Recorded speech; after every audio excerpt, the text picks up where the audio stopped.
One is a grown man with an encyclopedic knowledge of cinema. The other, a man-child raised by the more questionable corners of the internet. What happens when they each dive into something the other one loves? Find out on The Man with No Brain.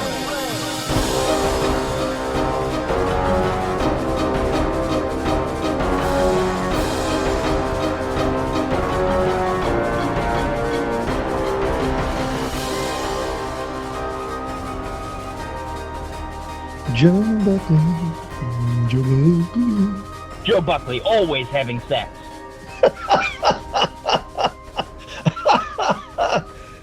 That's funny. We're good to go. Ryan, whenever you're ready. All right. Hey, everybody. Welcome to The Man with No Brain. As always, I am your host, Ryan Matthew Ziegler, and I am joined by the man with no brain himself, a guy who will probably say the phrase, all right, listen here, people, 2 to 3 times over the course of this episode.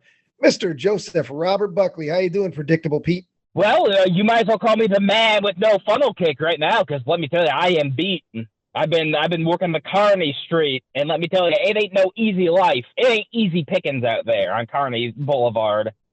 Well, before we launch right into what this episode is about, Joe Buckley, through some sort of twist of fate, has found himself part of a carnival family of sorts. Yeah. And he has been given the opportunity this weekend to work at a carnival 2 nights in a row. Just finished up the first night about an hour and a half ago.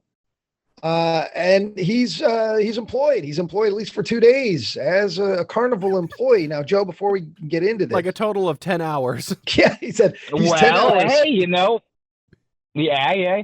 Work is work. I thought all workers should be applauded. Joe, we're proud of you. We are proud Yeah. of you for working. Yeah, I mean, Yeah.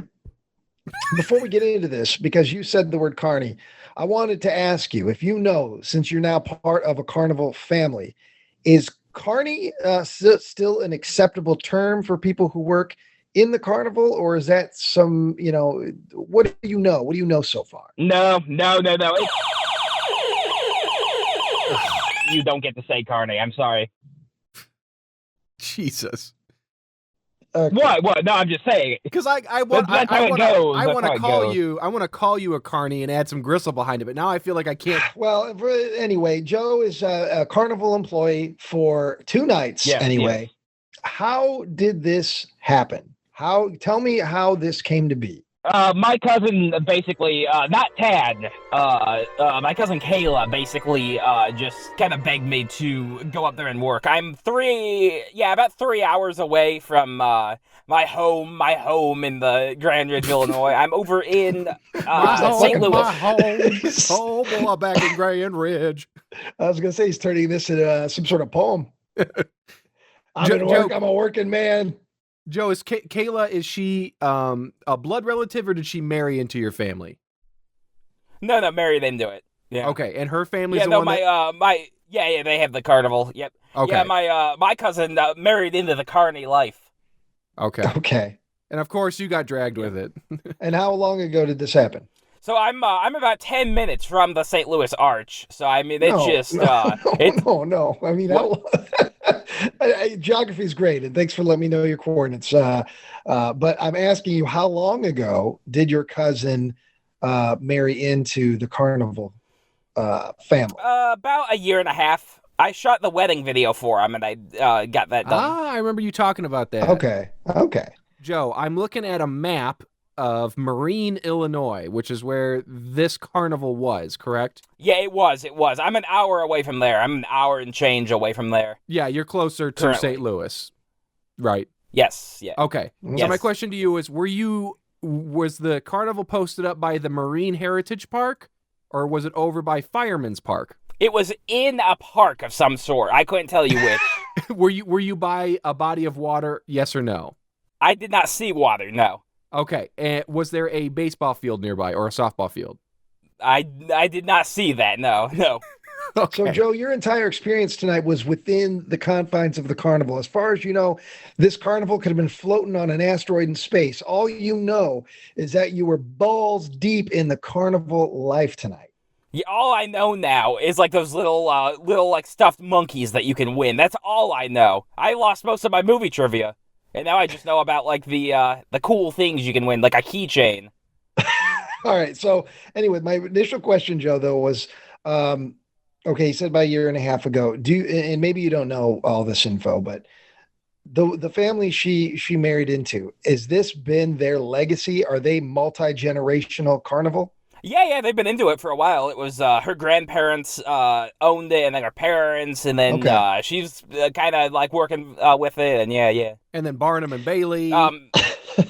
Yeah. I mean, she's got like a different job. She does it on like the weekends and stuff like that. Because I mean, at Carnival, it's mostly weekend work anyway. Yeah, and it's seasonal. I mean, they're not doing carnivals in November and December. Yeah. Oh, I like a chili carnival myself. Well, where are they based out of?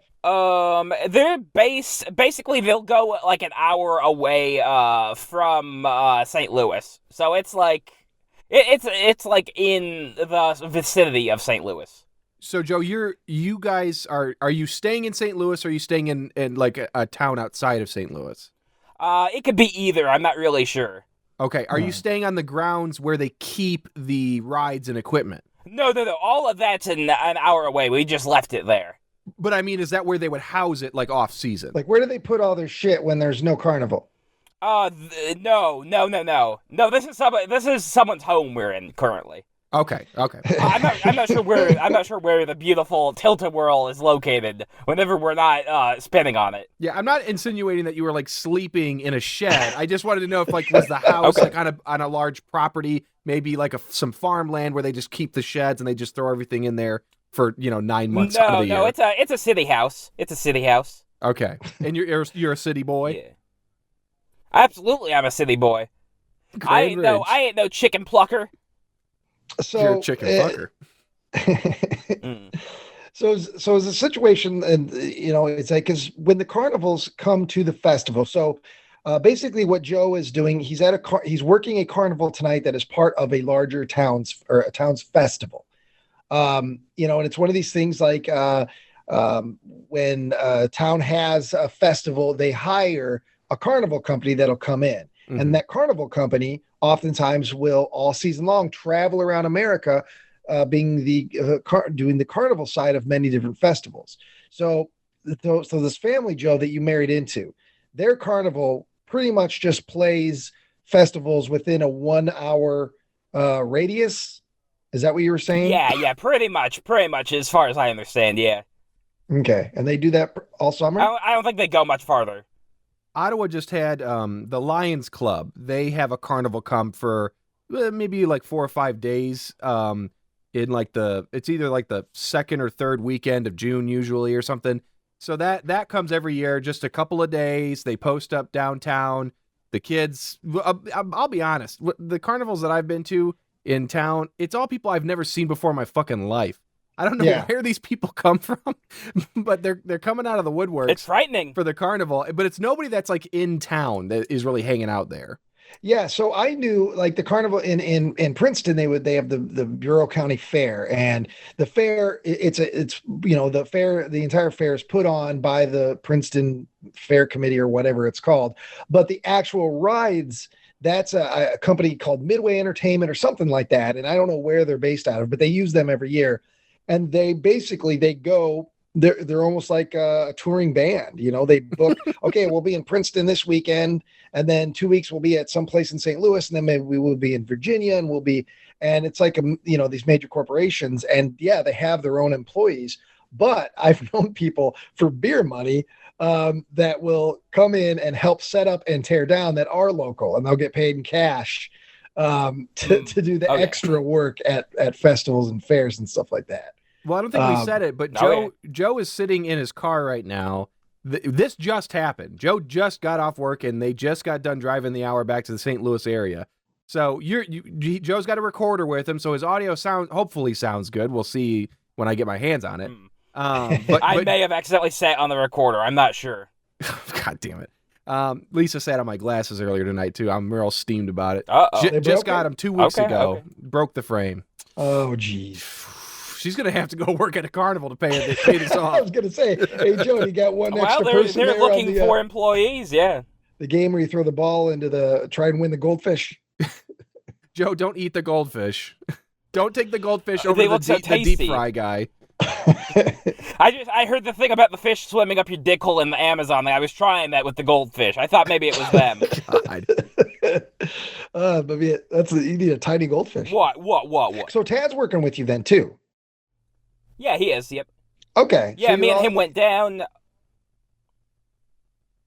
Go on. You went down. Oh, I okay, mean, okay, sorry. on each other. I mean, that's the way you'd finish the phrase. Well, Absolutely Ryan, not. actually, Joe stayed with Tad last night. Oh. Yeah. Mm. Mm. Mm. What? There's nothing wrong with a couple cousins sleeping in the same bed. Paying off that- Maybe it's a little chilly. You cuddle for warmth. I don't think there's anything wrong with that. Paying off that legal bill. You Yeah. might have dropped the ball, but you still owe him cash. Ass, cash, or grass. And you're implying, you're implying I sucked him off for payment. I sucked Anyway. him dry. Joe's back, everybody. Joe's there back. he is. Oh, There yeah. he is. Absolutely.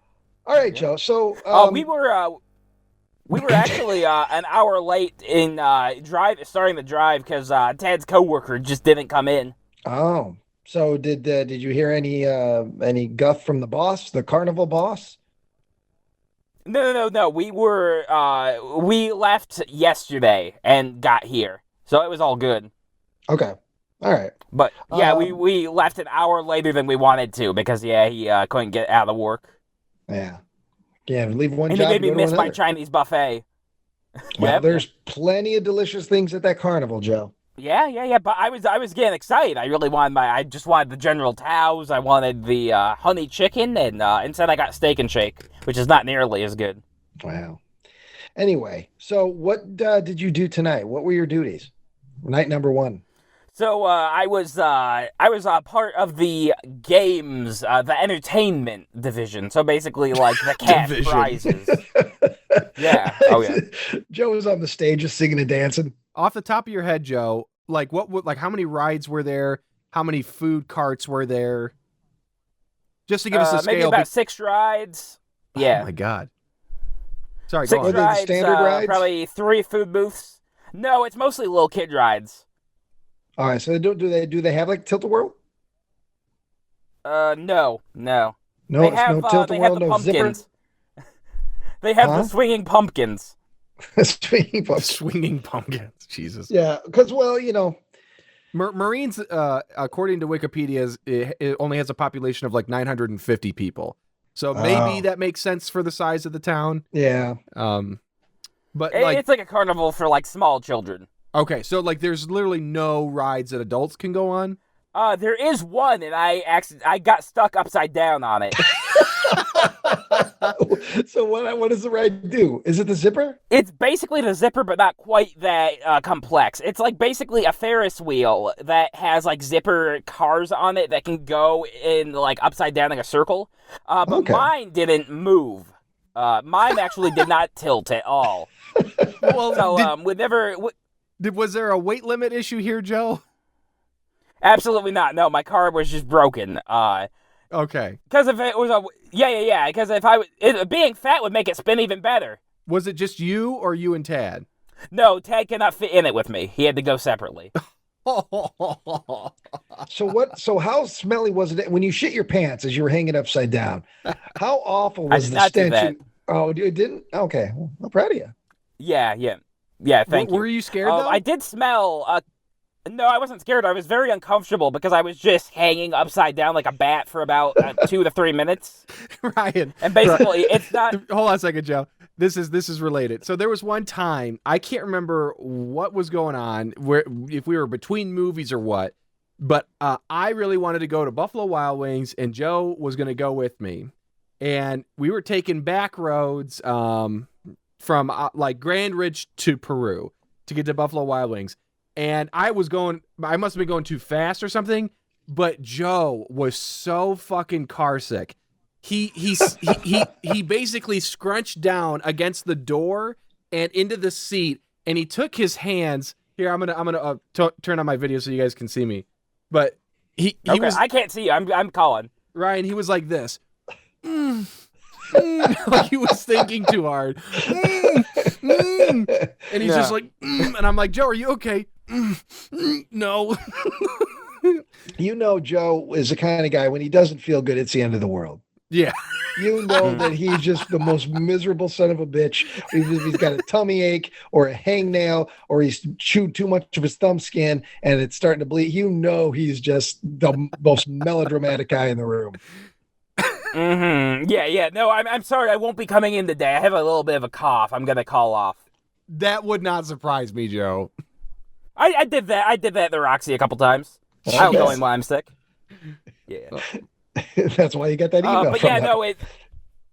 Sure. You're not allowed to come back. You're not good enough to be employed here at the Rat movie theater. All right. So you got stuck on the ride. Yes. But when you went in today, was there like a meeting of the minds? Were you introduced to the other people that were working? Did they explain to you what they expect of you? Were you given any sort of quick on-the-job training beforehand? No, I got trained, but I didn't meet anybody there. No, it's a pretty easy thing. There's 3 games. There's 3 games at this carnival. Number 1, you can throw a sack at a balloon, and if the balloon pops, you win a butterfly. Like a stuffed butterfly? Stuffed butterfly? Or a butterfly knife? Kind of. It's because I've been to carnivals that you could win shit like that. Yeah, I wouldn't Real be surprised sketchy. down in Southern Illinois. You get a rifle. Yeah. With this one, it's like a cloth butterfly, and if you get 3 cloth butterflies, you get a stuffed monkey. And you can trade up the stuffed monkey into the big stuffed parrot.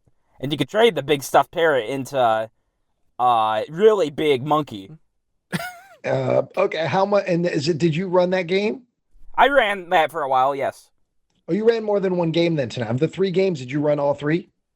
Yeah, pretty much all 3 at different parts of the day. Is this the classic like when people think of carnivals and they think of the games, they think of they're trying to get me. They want my money, so they're going to make it difficult for me to win this game. Your lady friend would certainly love the stuffed monkey. Come on over here. Yeah. You know what I mean? You're walking by the games and they always toss stuff at you and say stuff to you to get you to come and play the game.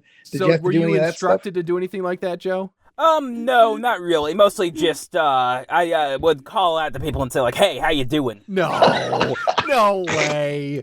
Can you imagine? What? Can you imagine? Joe, you're way carnival? too timid for that. I did that. I'm like, there's some sort of carnival recess gene in the Buckley body where all of a sudden you're there and you're just like, hey, Bozo, come on over here and win a big prize. He's got a top hat. He's doing close-up magic that he never knew he could do. He's doing 3-card Monty, winning left and right. Well, I'm doing my magic cards and just impressing everyone. I can't imagine you go to this little carnival. All right, you're some smart ass teenager, and you're like, oh, lame. You're lame, small, hometown. Let's go to the carnival. It sucks, but let's go. They got 6 rides and 3 games. You're walking by the butterfly game or whatever. And there's Joe Buckley standing there. Hey, how you doing? You get heckled by any kids? No, not really. There were a couple shifty teenagers. They were trying to jump on the fences and stuff like that. Jump on the fences? And did you step in and set them straight? No, I did not. That's not my responsibility. I'm in charge of the butterflies. So, Okay. Joe, is your cousin's company or the family carnival company, is it bigger than what was at Marine, or is that basically their whole setup? No, they have a dragon roller coaster that they didn't bring out for this, but that's the whole setup. So it's everything that was there plus a dragon roller coaster. Yes. So 80 years of carnivaling, running that carnival industry. They're down to 6, 7 rides, 3 games. Yeah. It sounds like somebody sold a tractor 50 years ago, and because some grifter rolled through town saying, "Hey, I got a monorail to sell you," but it was all carnival well, equipment. but that's a carnival. And so that's a carnival, yeah. After 50 years, they finally made their money back, while these rides just get run into the ground, probably with children on them. So I'm just trying to understand. You make so much goddamn money on those games. Okay, how'd you do? Well, I'm sure because the overhead is next to nothing. They grab their weird Yeah. cousins that they made. Ryan's transcending time and space. Yeah. This is like the end of 2001. He'll be back here in a second. Loops around the moon, comes right back. How's your car, Joe? Does your car smell? Oh, Ryan's back. Just because of my shit. Okay. I think Joe's car stinks on a good day. You can take it through a car wash, it comes out stinking. With the stink lines and everything. Because there's a level of grime underneath the grime that dries on top. So the car wash takes the protection level of grime, and then there's that loose festering grime that's been under there, so it actually stinks worse when it comes out of the car wash. Now the good thing is, before the carnival, I had the opportunity to dig through the garbage at the place next to Tad's house. Because like somebody threw out their boyfriend, and so I got a laptop, a Kindle, What? a cell phone, some jewelry, and a Wii hold motion up, Joe. bar. Hold up. Okay, so Tad recently moved one town over, correct? Yes. Is he staying in an apartment over there. building or? Yes. Okay. Yes. So is there a dumpster there, and somebody was kicking an X out? That's what I assume it was, yes. But it wasn't the dumpster, it was the house next to the apartment. So you walked into this house and took a laptop and jewelry, and that's theft, Joe. No, I did That's not breaking and steal. entering. No, it was outside. It was in the garbage can. Jeez. That means okay. it's mine Wait, for the taking. so you are Yes. completely making up this story about an X being kicked out. You just saw things Well, in. no, that's why it was. How do you know? Because it was all guy stuff. There was old wrestling magazines and like NASCAR cups. How Broken do you know NASCAR a guy cups. didn't throw it out? Because How do you know nobody someone didn't throws die? out their NASCAR cups in their laptop. Jeez, Joe, welcome back to the Man with No Brain, everybody. God. I don't know how you make these logic leaps that you see a garbage can that's filled with stuff that you would love. Therefore, a woman must have thrown a man out. No. It was so obvious that it was like an ex, like just tossing stuff out. Because it was like it was Joe everything knows that a all guy in like his 30s was breakups. owed. Yeah, right. I It's know obvious. stuff about garbage. I know about garbage, and that stuff was not garbage. So you got a laptop and a Kindle and jewelry. Joe is sitting on Yes. a St. Louis street right now, screaming in his car, like by himself. Joe, are you wearing headphones right now? I am. Oh yeah. You look like a fucking lunatic. That's okay. That's okay. Are you Most. wearing the jewelry? No, I'm not. No, I'm not yet. I'll probably put it on later. I think tomorrow, maybe a nice gold necklace, open shirt, kind of get into the carnival vibe. I think Yeah. tomorrow night you need to really sell it. Maybe get a gold hoop earring. Yeah. Get a piece of tin foil, paint it gold, and wrap it around one of your teeth. Do you have a chain wallet yet? No, I haven't. No, I don't have a chain wallet. All right. Well, Go ahead, you need to get Joe. one for tomorrow. I should get one. Yeah. But no, a lady at the carnival was impressed by my ability to hang upside down like a bat for minutes on end. So she commented on that, so that's good. So she Well, was that looking she at was you probably, in the ride. They were some people were looking up at me. Yeah. Oh, Joe, was your shirt coming down? No. How was your shirt staying But up? no, because the seat was tight What were anyway. your breasts doing? What were your breasts doing? Nothing.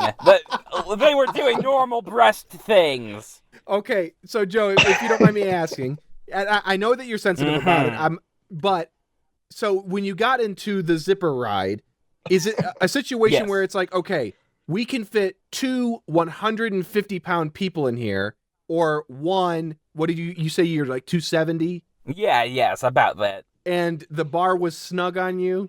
The bar was snug, but Tad like almost fit into it. It was like a couple inches of me and Tad not being able to go on the same one. So me and Tad would have been stuck upside down together for like 3 minutes. Just barfing in each other's mouths. Well, the thing of it is, Barfing and shitting and shitting and barfing and barfing and shitting and high-fiving. back and forth, together and ever. But all the ride is it's a metal lap bar that's like sticking you in this seat. So it's like my legs are just being pressed up against that, and I'm upside down. Then my face is just being pressed into the metal grate for a couple minutes. Did you think it was the end? Honestly, even for a second, did you think this was how you were going to go out? No, I mean, I assumed the ride would get back up and moving again. I hoped. I prayed like that man in 127 hours. Start chewing his own face off to try and get through the holes in the grate. Oh, Well, God. so I mean, that's a bad look, isn't it? If you were the Carnival owners, you bring got in the 4 family rides member and one that's going to help breaks. out, and he about perishes on your shoddy ride. I believe the ride cart was just not spinning properly. I'm not sure. Well, yeah, something wasn't right. You weren't supposed to be upside down for 20 minutes. That's how it works. I don't believe that's how the ride goes. Yeah, I don't believe that's fun and excitement for the whole family. Joe. So when the ride was over, did everybody that was in line just go like, you know what? I think I'm just going to go ahead and go get a funnel cake instead, because I mean that's a bad look opening night. And Joe, were you making any Well, sound? Were you making any sound? No, I yelled at Ted, like, hey, look at me, I'm up here. And then I responded back to that lady who said it was nice, it was cool of me to hang like that. What'd you say? I said, oh yeah, I'm able to do this all the time. did you get her number? No, I did not, no. She looked underage. Oh, you kept saying lady. Yeah. Yeah. Well, I mean, young ladies. Sound like Matt Gates right now, Joe. Mm-hmm. So, all right. Were there any benefits to this, Joe, outside of the cash payment? Did you get corn dogs? Yeah, I got a funnel cake and like a lemon shake-up. Okay. Is that all you ate? It was just like it was yeah, that's all I ate at the carnival. But yeah, it was like that bottom of it was sour. I think all the lemons got congealed in the bottom, and I was like making a puckering face whenever I drank the last bit of it. Were they the leftover lemons from the 2020 season? Maybe. I'm not sure. They were left over from the wedding. COVID shut down a lot of industry. Maybe, yeah. We had nice, lemon cake, lemon fondue, lemon meringue. All right. So you ran the game where they throw the thing at the balloon. What was the other game you ran? Yes. I was gonna say, it's like a game where you throw sacks at the balloons. We can't throw darts anymore because people like to throw them at Carnival. Who they told you that specifically? Oh yeah. They removed the darts from the game. They said we have bags now because people like to throw the arrows at Now us. that's very interesting because for deep lore fans of The Man with No Brain, in a movie that both Joe and Ryan are in, Grace's Room, there is a scene where I believe darts are thrown at a person. Yeah. Yeah, life imitates art. Yeah, I portrayed a Carnival employee. Yes. That's how this all started for me. Oh my gosh, that's gonna be on the cover image. Yeah, you got to put the picture up Oh, there. yeah. That was one of the several times I've grown a mustache for one of these things we've done. It looked good. I think you look good with a Well, mustache. nothing wrong with that. Yeah, it was a Dude, if Hell you yeah. kept the long hair and grew out a mustache, you'd be a great porn star. Oh yeah, well that's the plan. Yeah. They would call him Big Dick Zig. It turns out, well, hopefully somebody else in Joe's family marries into a porn industry. Then maybe I can. Oh, Mm-hmm. the smells. I'll hook you up, brother.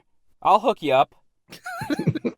Oh, the second game is it's the classic. You swing a big hammer and you hit the bell, right? But ding. Oh, so like the game of strength. Yeah, but it's like a little one. It's one for little kids. Oh, How tall was it? Not as tall as me, I believe. Oh my gosh, were the you bell like didn't go as only went like 5 feet. Yeah, I believe so. were you in like Okay. Munchkin Land or something? So this carnival's sounded No. terrible. Yeah. I mean, I don't want to disparage your bloodline or you're married in bloodline, but man, This is my family. This is my family's carnival. Family or not, you're not selling me on it. Okay, but what if you could pay $10 and win a giant inflatable alien or a hammer? It sounds like I know a lot of people who bartend on the weekends to make extra money. It just sounds like that, but with a lot more work to get the rides there, Yes, set everything up, to get all these run the cables. get the individuals necessary to operate these apparatuses. Yeah, well, we've got a third game that might change your mind. Okay, Oh, it's called okay, the Dino Bucket game. Go on. Okay, that title isn't hitting me. What do you do in the game? Okay, I'm not familiar. so there's large buckets filled with rocks, And inside these rocks, we stick our hands in and put dinosaur eggs inside. And if the child is able to shovel through the rocks to find the egg, they win a small frog. Okay. So this carnival really, they're kind of their bread and butter really is the family. 100%. Yes, like toddlers for the most part. So a lot of the stuff it seems is geared towards children, which is family and that sort of thing. So that's kind of their bread and butter. Right? Yeah. Joe, if you don't mind, can you tell me the name of the company? We don't have to put it on the podcast. I have no idea. I have no idea about. Yeah. They don't have any branding? They didn't give you a shirt with the name of it on there? They did, but I didn't look at the shirt. Fuck off. God. No, I don't know. Well, what are you wearing right now? I'm wearing my my Dawn of the Dead t-shirt. So why would you switch out of your work shirt and put on a new shirt? You're just going home. Well, because it's all like sweaty. I want to change my clothes. I want to get fresh. I'm a fresh shirt? podcaster. I'm a fresh boy. Where's it's the inside shirt? the house. Were you dripping with sweat? Come on. No, not really. I mean, it was kind of hot out, but it wasn't too bad. That sounds like you were dripping with sweat. No. Well, that's you just said the shirt was all sweaty. Yeah. Whose sweat was it? Well, but it's from not yours. It's like from. It was Tad dripping down onto Joe on the zipper. It was Tad's beard sweat. Well, Joe, that's your assignment. That's your assignment. 4 hours of work. That's your assignment because this is a 2-day affair for you. So we're going to combine both nights of us talking together. So when we record the part 2 of this, figure out what the name of the company is and look at the damn shirt. Yeah. Because I'm going to see if they have a presence online. Like, what does it look like? What do they advertise? Yeah. Yeah, a Facebook presence. Well, I mean anything. Like, I just want to see, like, do they ever, like, hey, 3 years ago, did they get a new ride that they thought was hot shit and then it's already broken? How many kids have died on their watch? Yeah. On average, how many people are hung upside down?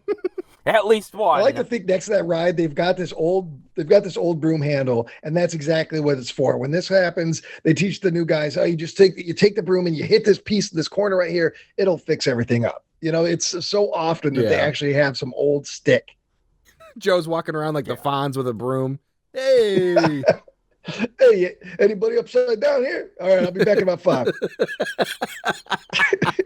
They've got an upside down bell. They've got a special bell. It's actually just a guy with a kazoo. He blows the kazoo into an old. Did Ryan cut out again? Yeah, he cut out. Yeah. Okay, I got a quick question for you, Joe. Until he gets back, I found another park in Marine. Somehow this town of 900 people has 3 parks. This one's called Marine City Park.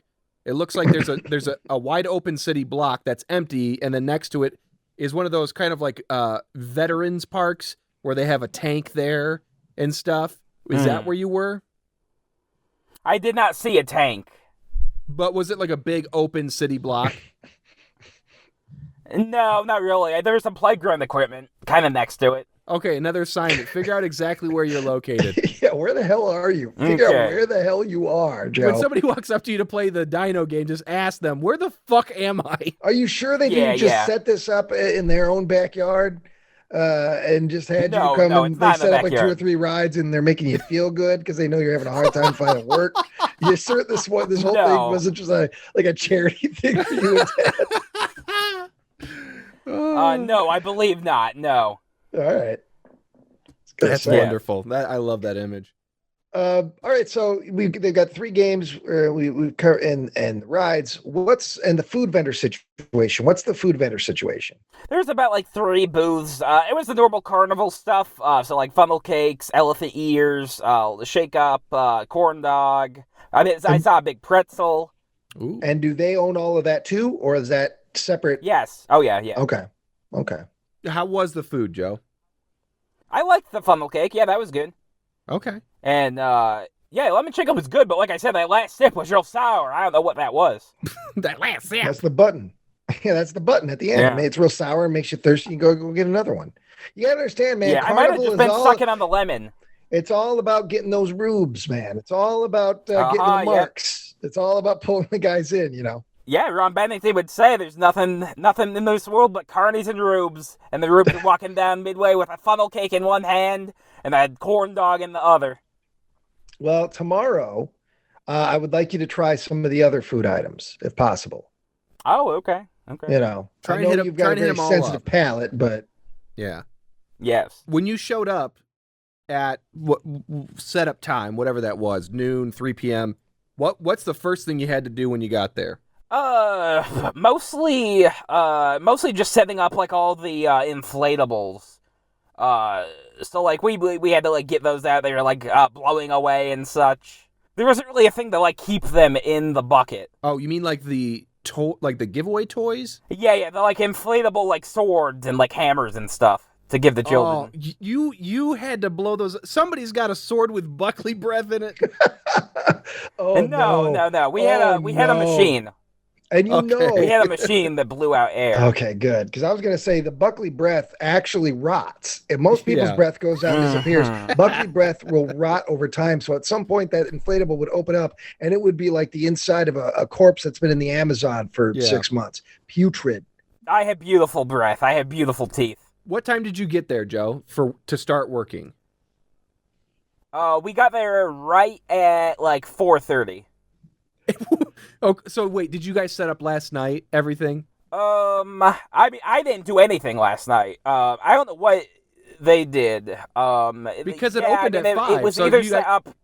Yeah. You're telling me you're not telling me that they set up those rides in 30 minutes and then started throwing kids on them. No. They didn't do that. Okay. I mean, I believe they probably set up everything last night, and then we just had to get out like the booth kind of stuff. Okay. So And you you're started blowing at up balloons? 4:30, and what did you have to do after the carnival closed? I had to go pick up like all the little like burst bits of balloons. I did that Oh, okay. That's because I guess you can't just leave plastic in the park. Did they give you a poking stick? In No. a bag. Yeah. No. So you were bent over. My ass exposed, my belt completely undone. I bet There it was more blood in your skull today than has been in your skull in eons, Joe Buckley, between hanging upside down on that broken ass ride and then also bending over to pick up all those pieces of broken balloon. You should be feeling a little more enlightened. There's a lot more blood to the brain. You feel any smarter tonight? Yeah. I think so. I'm gonna keep reading Alan Moore comic books. I think I'm just gonna be like 190 IQ from now on. And what was Tad? What was Tad doing? Was he just doing the same thing, alternating playing the games, running the games? Yeah, he was mostly in charge of the dino buckets. So he was doing Fortnite dances to lure the children in. Are you Oh, serious? okay, so he was doing some showmanship to Yeah, try and yeah. get customers while you just stood there going, "How you doing? How you doing?" Yeah. I'm almost tempted to drive down there tomorrow. Okay. It's a 3 hour. It's what, 3 hours? 3-hour drive. It's 4 hours for you, I think. Yeah. For me? Well, let's see. It's 3 hours to get to where I am, and then another hour to get to where the carnival is. Yeah, but you went an hour the other way. Yeah, you went further south. It's 3 hours and 17 Oh, minutes. Yeah. okay. So- Okay. yeah, Joe, you have no sense of time or place. North, south, east, west. What am Okay, I supposed to do? I can't guarantee it. Okay. There's maybe a 10% chance that I'll come down. Just because I don't believe here's what I think. You're standing there at the corner of your game. You do you know that thing that you do where your arms are down by your sides and you kind of pat your thighs? You're kind of like, well, doo-dee-doo, boop-bee-boop-bee-boo, beedly-beedly-boo-beedly-boo. Like you're just standing there and then somebody comes up to you and says something and you're like, what? And they're like, where's the bathroom? Where's the shit house? Oh, I don't know. Maybe by the tank. Yeah. Yeah, you gotta go in the creek. We got a piss pot set up by the creek. The piss spot by the creek. The old Buckley piss pot. It's been passed down for generations too, just like this tiny carnival. Oh god. Absolutely not. No. We get a brand new piss pot whenever a Buckley baby is born, and we give it to the firstborn. So your game was pretty busy then. The games you were running, you had a pretty busy yeah. night. I was busy all night. Yeah, I made them several $100s. And you were counting out the cash too? Were you taking the money and doing all of it? Oh yeah. Did you have any instance where somebody gave you a bigger bill and you're like, well, shit, here, let's see, minus 7. Did you have any trouble or did they have a calculator? No, it was essentially like all the games cost 5 or 10. So you either give them back at 10 or 5s. Oh, okay. Yeah, it's pretty easy. Did anybody spend a lot of money? Did you have anybody that was just adamant and they were dropping like $50?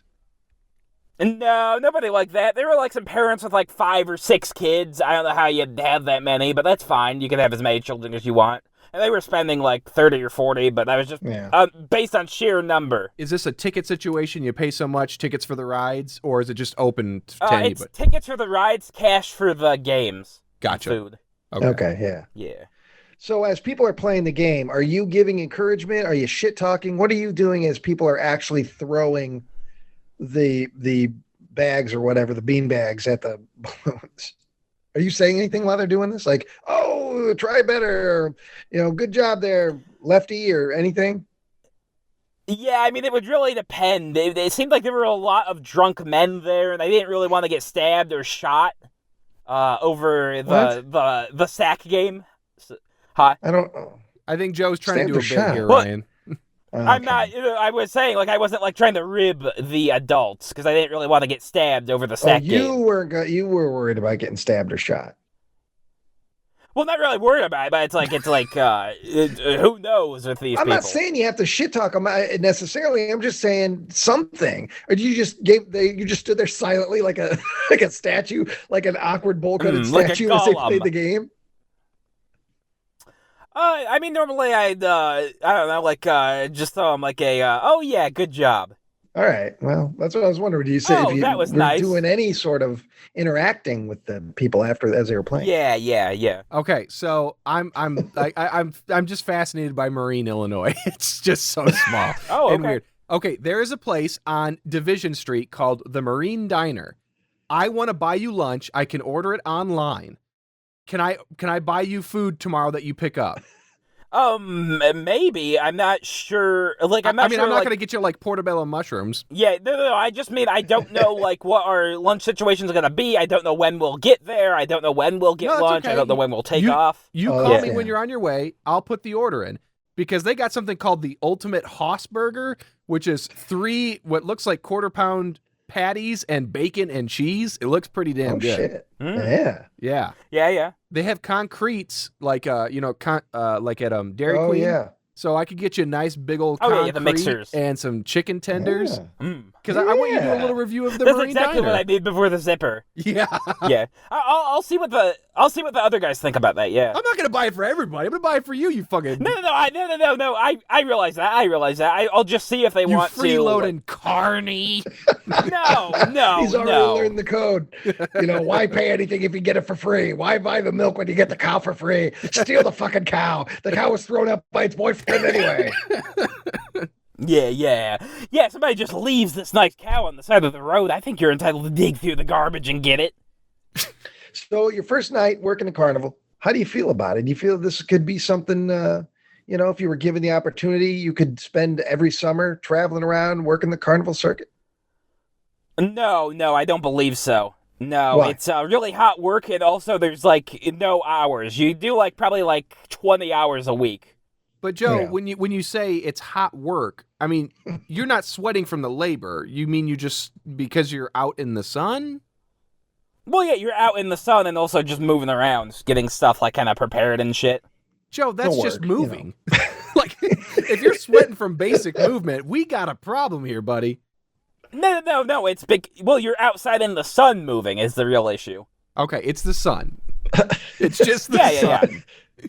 So let's say it was a carnival only in the dark. It starts at midnight. It's a midnight carnival. It's weird. It goes from like midnight to 4. Would you be okay doing that? No, because again, I wouldn't want to give up my weekends to work 15 to 20 hours a week.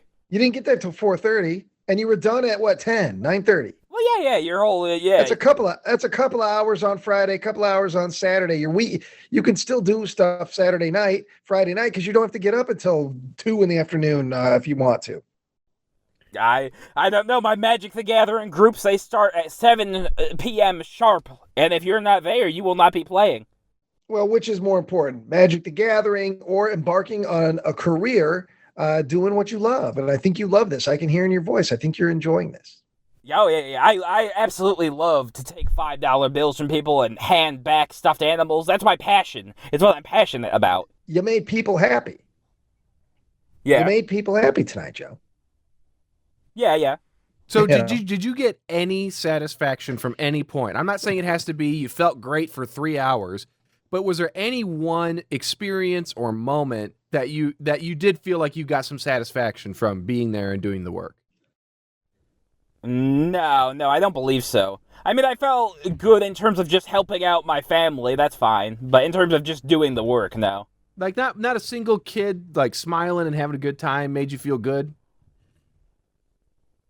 No, not really. Jesus Joe, Christ. do you recognize the happiness in other human beings in any way, shape, or form?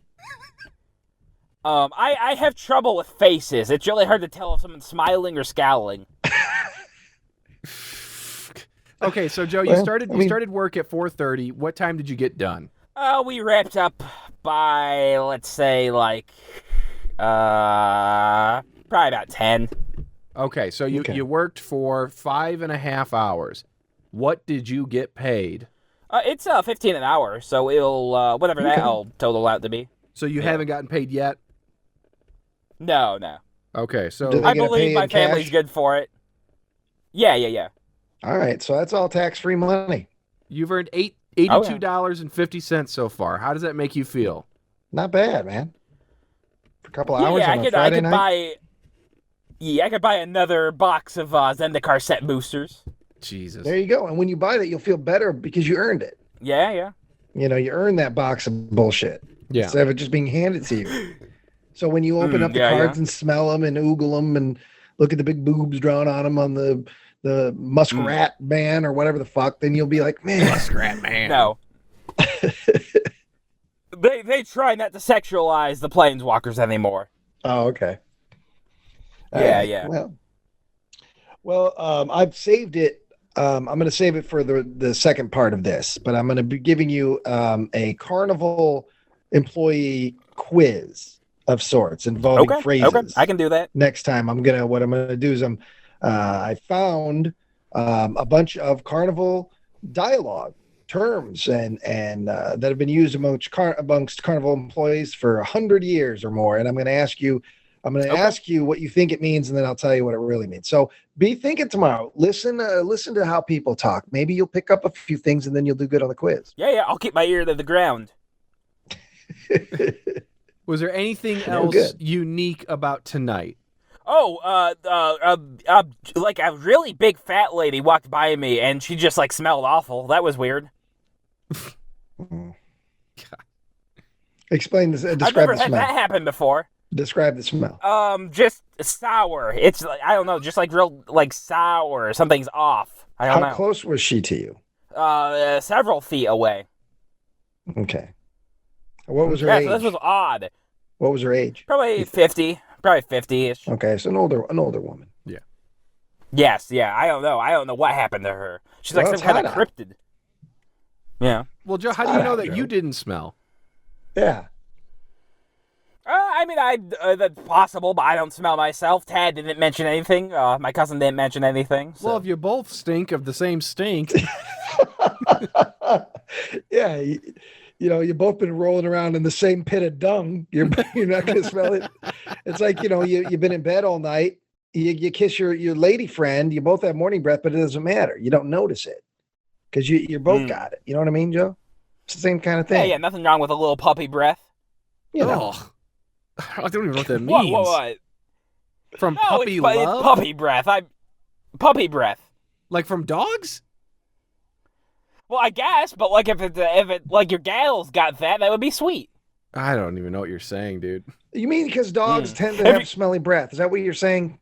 But like a puppy's a cute animal. I have a puppy, and the breath of the animal doesn't smell because the teeth are fine. Usually, it's because the dog has bad teeth. It's an older dog. But I do have a 1-year-old dog, and I've actually had this conversation with my girlfriend about it, why the dog's breath doesn't stink. And she's like, because the teeth aren't bad. Yeah, it's fresh, new teeth. Usually it's because dogs, get plaque and whatnot. So that's why, puppy breath. Do you brush your dog's teeth? No. They do when the dog goes and gets, checkups or whatever, they do something. And we give her the treats but no, I've not. That dog will bite my finger off. Okay. You gotta go in with the blue toothbrush. Just start. I just as soon try to brush your teeth, Joe Buckley, than hers. She'll bite my finger off. I might bite your finger. Yeah, I might bite your finger. That'd be rude. Compared to yesterday, are you more likely after this experience today to buy an ICP shirt? No. I do not. I'm not down with the clown. I'm not a juggalo. Okay. And even though I saw a couple of the shirts out there, I don't really want to have one.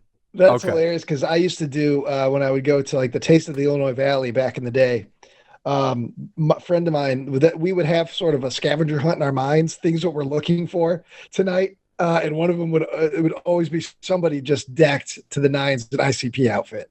That would always be one of the things we'd have to check off our list. And we'd always see somebody. You know what was big? Rick and Morty's out in full force this year. Oh yeah, I saw several Rick and Morty shirts. Well, it's a shame that the carnival isn't bigger because that's one of the things I've always liked about small town and even larger suburban carnivals is because they often have weird vendors there. So they do have guys selling like pocket knives, and you have guys selling like maybe they're bootleg t-shirts, and you would have these vendors that were, selling I don't even know if they're blankets or what they are. You put them on your window, but they got a pot leaf on them or something, or a skull with a knife. Hell yeah. He who dares wins or some bullshit phrase on it. Yeah. That's another fun thing about the carnival, but I was hoping maybe your carnival would have that kind of stuff so you could go in and purchase one of these. Unfortunately, it's real small. Okay. Well, that's all right. Well, you still have another night, so who knows what kind of it's the closing night because it's maybe Saturday night things get crazier.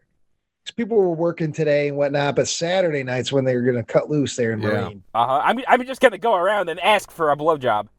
Oh. I'm going to politely ask if I could maybe get a blowjob. You should ask from one of the other employees, the other guy running the game. Joe, you should try and get an upside down blowjob on the zipper. Just my forehead pressed up against the grate. This guy climbed up on the side of the ride, just trying to get up there, and you the whole time you're just like, "I'm Spider-Man. I'm Spider-Man." Yeah. I've got my dick thrust through the grate. He's trying to suck it. It's like some fucked up carnival a glory hole. Oh yeah. You're upside down on a broken few zipper. who join the illustrious club. Oh, that's great. Oh, Buckley. Oh, I think this is just fantastic that you're doing this. I was so excited when I found this out and that we were gonna talk about it. So, and it's such a great topic after the trial series. Just that we're back to basics with the book. Yeah. Mm-hmm. It's a new world. Yeah. New. Well, that's good. That's good at least. A new Joe Buckley. But I'm going to tell you, Joe. I'm going to be a stickler about maybe not all the time, but about I want more experiences out of you. I want you to do stuff that like this that is out of your wheelhouse that we can discuss and learn more about you in this experience. We're learning how you operate when you're upside down in a broken ride about ready to die. We are learning about how you operate when you're running a carnival game. And this is a different Joe. I don't know Carnival Joe, and I'm enjoying talking to him. Yeah, well, I mean, we'll see if Tyler makes the trip out, but it's a pain. It's a giant pain of a car drive. Yeah, Joe, I've driven long distances before. Okay. No, I'm just letting you know. I mean, it's St. Louis traffic. It's a nightmare. Well, I'm not going to St. Louis. Yeah, you keep forgetting, Joe. You went the other way. When you left, you went down. Marine is 45 minutes northeast of St. Louis. Yeah. Okay. So I'm probably going down 39 most of the way, and then at some point I'm going to veer off to the right. I know that your brain right now is like a kaleidoscope. It's just like, it's mostly just making a spiral pattern within itself. Yeah. Like I assume we went east to get here, but I'm not sure. Well, luckily you didn't drive, so Tad drove, I assume. And again, we have MapQuest. There's no way I could lose. Yeah. All right, Joe. Well, you get some rest. Did you eat anything since you left the carnival? Yeah, I had some Taco Bell Doritos Locos Tacos and a Freezy. Yeah, yeah. All right, well, good. Well, I was going to say otherwise, get something to eat and relax in some air conditioning and prepare yourself for round 2 of Carnival life. Yeah. Well, I mean, let me tell you, I did not go to bed until Yeah, I fuck think. that. I'm gonna say this thing now. Yeah, I know. No. God I was damn gonna it, Joe. say, we're relating to my sleep, which Ryan was bringing up. I did not go to bed until 5 a.m. last night. I took 40 milligrams of melatonin, and I still couldn't fall asleep. So I'll see how I do tonight. Joe, that's dangerous, man. Well, it's dangerous to live. I think the max dose you're supposed to take is 20. Yeah, I usually take around Yeah. 20. I got the dissolvable strawberry flavored ones. Yeah, and I take yeah, 2 of yeah. them, and I think that's God, 20. Joe. That sounds about right. That sounds Yeah, about right, don't- but it didn't do anything for me. You know what would do something for you? Moving your fucking body. Hopefully tonight you'll sleep better. Yeah. You get up and you move your fucking body out in the sun for a couple hours every day. You'll sleep better at night, Joe. Yeah, yeah. You need to burn energy so you can need energy and rest, you know?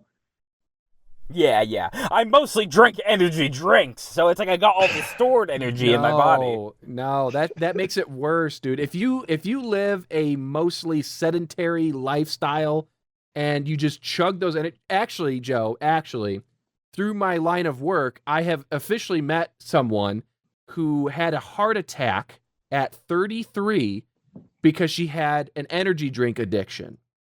Wow. Yeah. She was drinking probably 3 a day minimum, but then that's more That's than not you bad. do. What the fuck? Yeah. I just told you she had a heart attack. Yeah, and it's, at you know, 33. Well, no, I'm saying. you know, and there's more than just caffeine in those drinks. You're getting all kinds of different things, and you too much of that. Yeah. What's taurine, Joe? It's that stuff you scrape off the side of the can. That's a tin. Anyways, okay, what's your sleeping situation? Real quick before we let you go. What's your sleeping situation tonight? It's mostly, the fan in the room doesn't work, so there was no fan yesterday, and I like a fan because I like noise anyway, so I think they're gonna drag in, like, a box fan for me. Okay, All but right. where? Are you in a bed, on the couch, on the floor, in the hay? Yeah, I'm in a bed. Okay, well, that's He's nice. sleeping in the zipper. They got it upside down. They threw a bunch of pillows in He there. likes to sleep like a bat. They put all the soggy Yeah. corn dogs in a bag, garbage bag, so he could use that as a pillow. Yeah, I crept into it like a snake. They're gonna have to rustle the bag in the morning to wake me up. You just slither right out naked and wet. Yeah. And he sheds skin. And then they keep it. It's shaped just like Joe. It's scary. It looks in the corner, and you think it's Joe until you poke it and deflates. Well, yeah. They blew it up. They blew it up like the big alien, and they're gonna give it out as a prize. Jesus. I try to win that. Okay. Yeah. It smells like pork rinds. That's how it's supposed to, sir. Well, All right, well, hey, Joe, have Tad. I want Tad to get some good pictures of you. This sounds shirt-worthy. I think we need to get Trevor to make a mock-up of you in your carny Yes. get-up. Yes. We'll slap it on a T-shirt and we'll sell it. Okay, I'm down for that. All right, Yeah. get some good pictures. Okay. Yeah. Okay. Carnival Joe 2021. Yeah. And I'm still down for buying you that Haas burger, that triple layer burger at the Marine Cafe or what diner or whatever it was. Okay. Yeah. I'll Hit see. me up. Think about it, Joe. I'll see if we'll like be in the area. I don't really want to make people like go out of the way or whatever. Joe, that's in that town. No. That town's oh, like 4 square blocks. Okay. Well, I'll see what's going You on. could Yeah. maybe walk to it. Yeah. Get your phone out tomorrow and see. Maybe it's within like walking distance of It absolutely the is. fairgrounds or wherever the park. Yeah. Because I think Probably. could be I a block finally away. found it. Probably. You know, and you could just walk down there and grab it.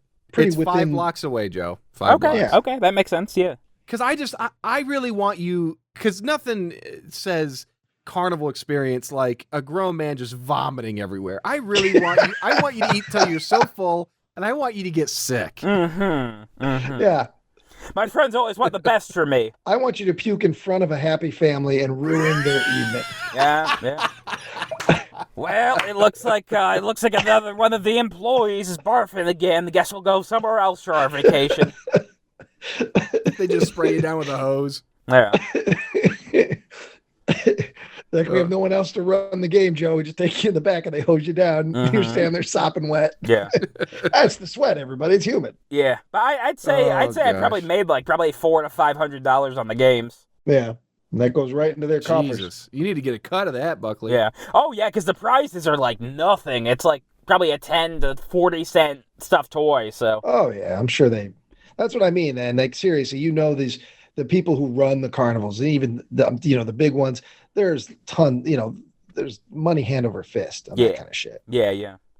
I mean, Oh. they did that, and then they live on that all winter. They have those big summers. That's why last summer it was real bad for Carnival. I remember reading articles about that. They were like, that's something people don't think about. But like the Carnival industry was struggling last year because every fair was being closed, and so they weren't able to go out and get their money. Yeah. Yeah, the magic stores got hit hard too. Yeah. Mm-hmm. Joe Buckley. Yeah. All What right. did you say that made me laugh real hard early tonight, Joe? Joe Buckley always having sex. Is that what it was? Oh Is that what you yeah. yelled? Yeah, always ready to fuck. Joe Buckley. always having sex. Yeah, and I'm ready to. I'm ready and willing if any fans No, out there. you didn't say ready. You just said Joe Buckley always having sex. Oh yeah. Yeah, that was why it was funny. Yes. That was good. We know you're always ready, Joe. Well, I mean, if you wanna have sex, just give me a phone call. I'll have phone sex with you. It's all good. Oh. Can you imagine? Can you imagine Joe having phone sex with anybody? Oh yeah. Oh yeah. Tell me what kind of panties you got on. Oh yeah, I like that kind. Yeah. Ooh. It would just be him repeating what they're telling him. Oh yeah. Tell me Oh, about the I'm David feeling myself Cronenberg up. film Oh yeah, again. you're feeling yourself up. Yeah. Huh? Yeah, you push. Yeah. That. Yeah. It's from Happiness. I get it. Yeah. Oh yeah. Tell me what kind of David Cronenberg film you watch. Tell me what kind of David Lynch films you watch. Oh. Yeah, but then she says naked lunch and you hang up. No, I've seen it. It was good.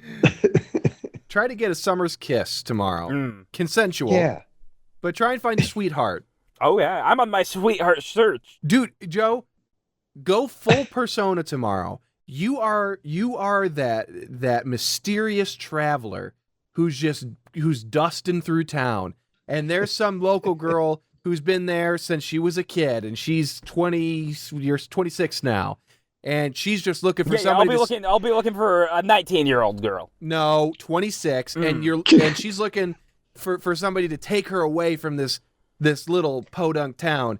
But you're just there to make a couple bucks, get a smooch, get a Haasburger, and take off. Yeah. I'm like Dracula, and I actually have my plastic vampire teeth in my mouth. So I'm getting a Ladies and mysterious gentlemen, stranger. Joe's back. He's never listening, always ready to get a joke gurgled out of his gullet. Well, what's wrong with joking? What's wrong with having a laugh with your buds? You see, there's no joke in saying Joe likes to say jokes. So Joe just... Yeah. The government. Nah. I miss this. Yeah. All right, Joe. Well, we should probably let you go, man. Okay, yeah, I think I'm gonna pass out. You've been sitting in the car. Yeah, it's a little hot in here. The air conditioner's not on. Yeah. All right. All right, yep, yeah, I'll let you guys go. All right, Joe. Get a good night's sleep. Okay, cool. Yep. So, all right, look like that. Oh, sorry, let me start that over because that didn't make any sense. And just like that, like magic, like time travel, like a DeLorean, we are in day 2, or we're done with day 2. Joe Buckley has finished his employ at the Carnival Enterprises of America, or whatever the name of the company is that you worked for.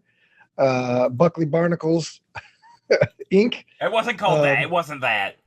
What was it? So that was one of your assignments, was find out the name of the company. What was the company? All right, let me see. It is. Oh my God, Joe. We gotta zoom in on the Premier logo. Works. Premier Works. Premier Works. Okay. Yes. Ryan, So I have the website pulled up. Would you like to hear their about page? Yes, I would actually. Yes. Okay. That'd be fantastic. Established in 2004, Premier Works is a small family-owned and operated company based in the St. Louis Metro East. We supply and operate an assortment of rides, games, and concessions to many local picnics, homecomings, and festivals each year. Ooh, could you imagine if a carnival for homecoming? That'd be fun, though. That'd be fun. You could go on your tuxedo. You could get on your tuxedo in the Big Dipper. Well, Joe, all the other couples would be dancing. You just be on the zipper by yourself upside down. I like the spinny one. The company strives to bring old-fashioned entertainment and positive, memorable experiences to individuals and families of all ages. In addition to rides, we have your favorite carnival foods, cotton candy, funnel cake, corn dogs, and both skill and winner every time games. The importance of customer service and public safety in our business cannot be understated, and we should know. Premier Works owners Lisa and Paul have nearly 95 years of industry experience combined. What we do isn't easy, but the people we do it for, the couple covered in powdered sugar sharing a funnel cake, the little girl riding the train for the 6th time with her prize teddy bear, make it all worthwhile. Would you like to make Premier Works a part of your next event? Whether a company picnic, community celebration, or other sponsored event, we can help. All right, well, there it is. Yeah. I help make vacations memorable. And so did you see somebody covered in powdered sugar? Like Well, they interesting said you that should they- mention that, Ryan. Yeah, that was me accidentally. Yeah, that was me. We've got a picture here. I'll go ahead and drop this into the chat, Ryan. Oh, okay. Well, we got a nice close-up shot of Joe covered in powdered sugar, holding his hand still in the shape as if he's holding the plate.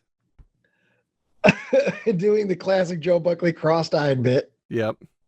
Yeah, And I see- Well, Go ahead. Spit it out. no, I was just gonna say. I mean, I was very full, I'm sure, from all of the dough. So I mean, I may have just been a little bit bloated. Is all. What I'm noticing the most out of in this particular photograph is one, you've got your change belt with the pockets around your waist. It's very high waisted. You pulled it up very far. Yes, I that did. would be- Yes. It's almost You a know, bra. Yeah, it's firmly snug underneath your pectorals, if you will. So I'm noticing that. And I'm also noticing your hair, Joe Buckley. Your prized head of hair is incredibly disheveled. Did you I forget know, to I bring know. your comb?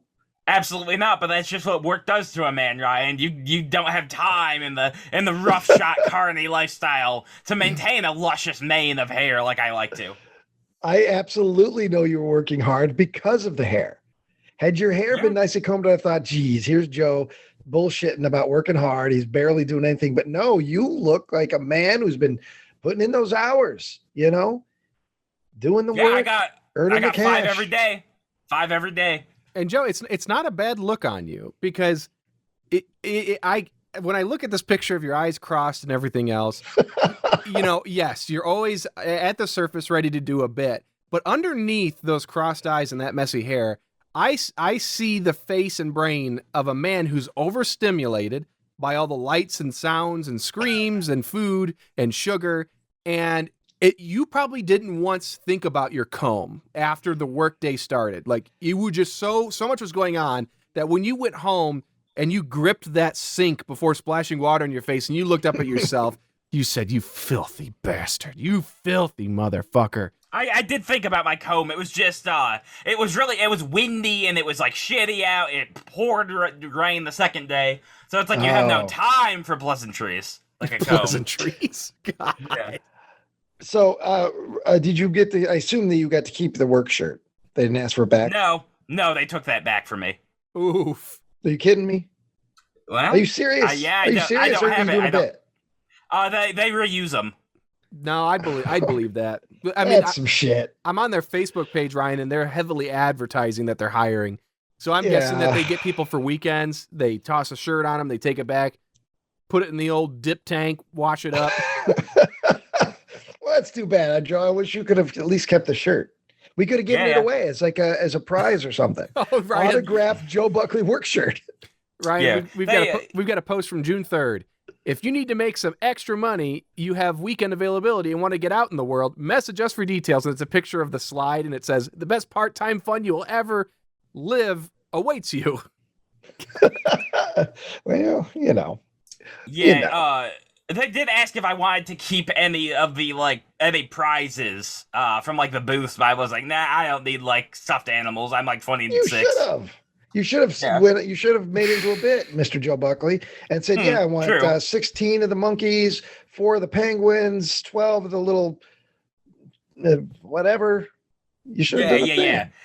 the baboon with his red ass. That was the top prize to win. Well, all right. So you said it was raining the second night. Did it rain the entire time?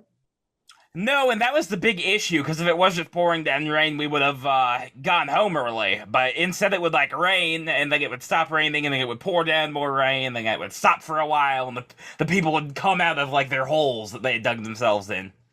Oh, okay. All right. So, how did that affect, in comparison to Friday night, where the weather was decent, and, it was hot, but it was decent? How did that compare as far as the clientele? It was because we talked about how we figured it was probably going to be more busy Saturday, just because people didn't work, and Saturday night we're going to the Marine Palooza, and we're going to do it up, and we're going to win some prizes. But then if it was raining all night. Yeah. I mean, it looked like it was going to be busy early morning, but then by the time the first, like, thunderstorm hit, everybody was pretty much out, except for just, like, the most dedicated of the carnival visitors. Did you notice any sort of protocols when it came to the rain? Did they just shut all the machines down?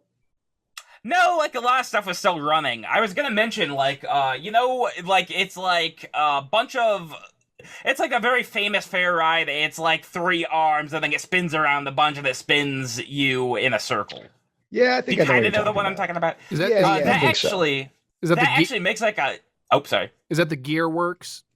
Yes. I'm looking at the pictures.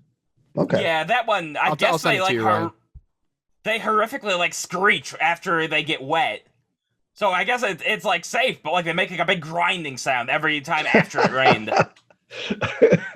I wish you could have got some audio of that. Yeah, they just have to spin it around a couple times, I guess, and it kind of does it whatever it needs to do.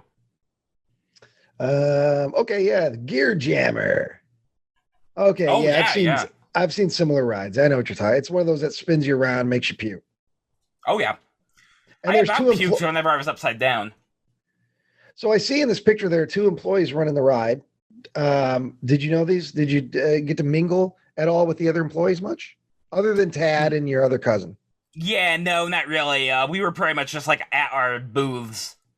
Okay. So you didn't get to know any? You didn't make any new friends? No. Everybody was like pretty far away anyway, because the rides take up a ton of space. So it's not like you can shout across the thing at people.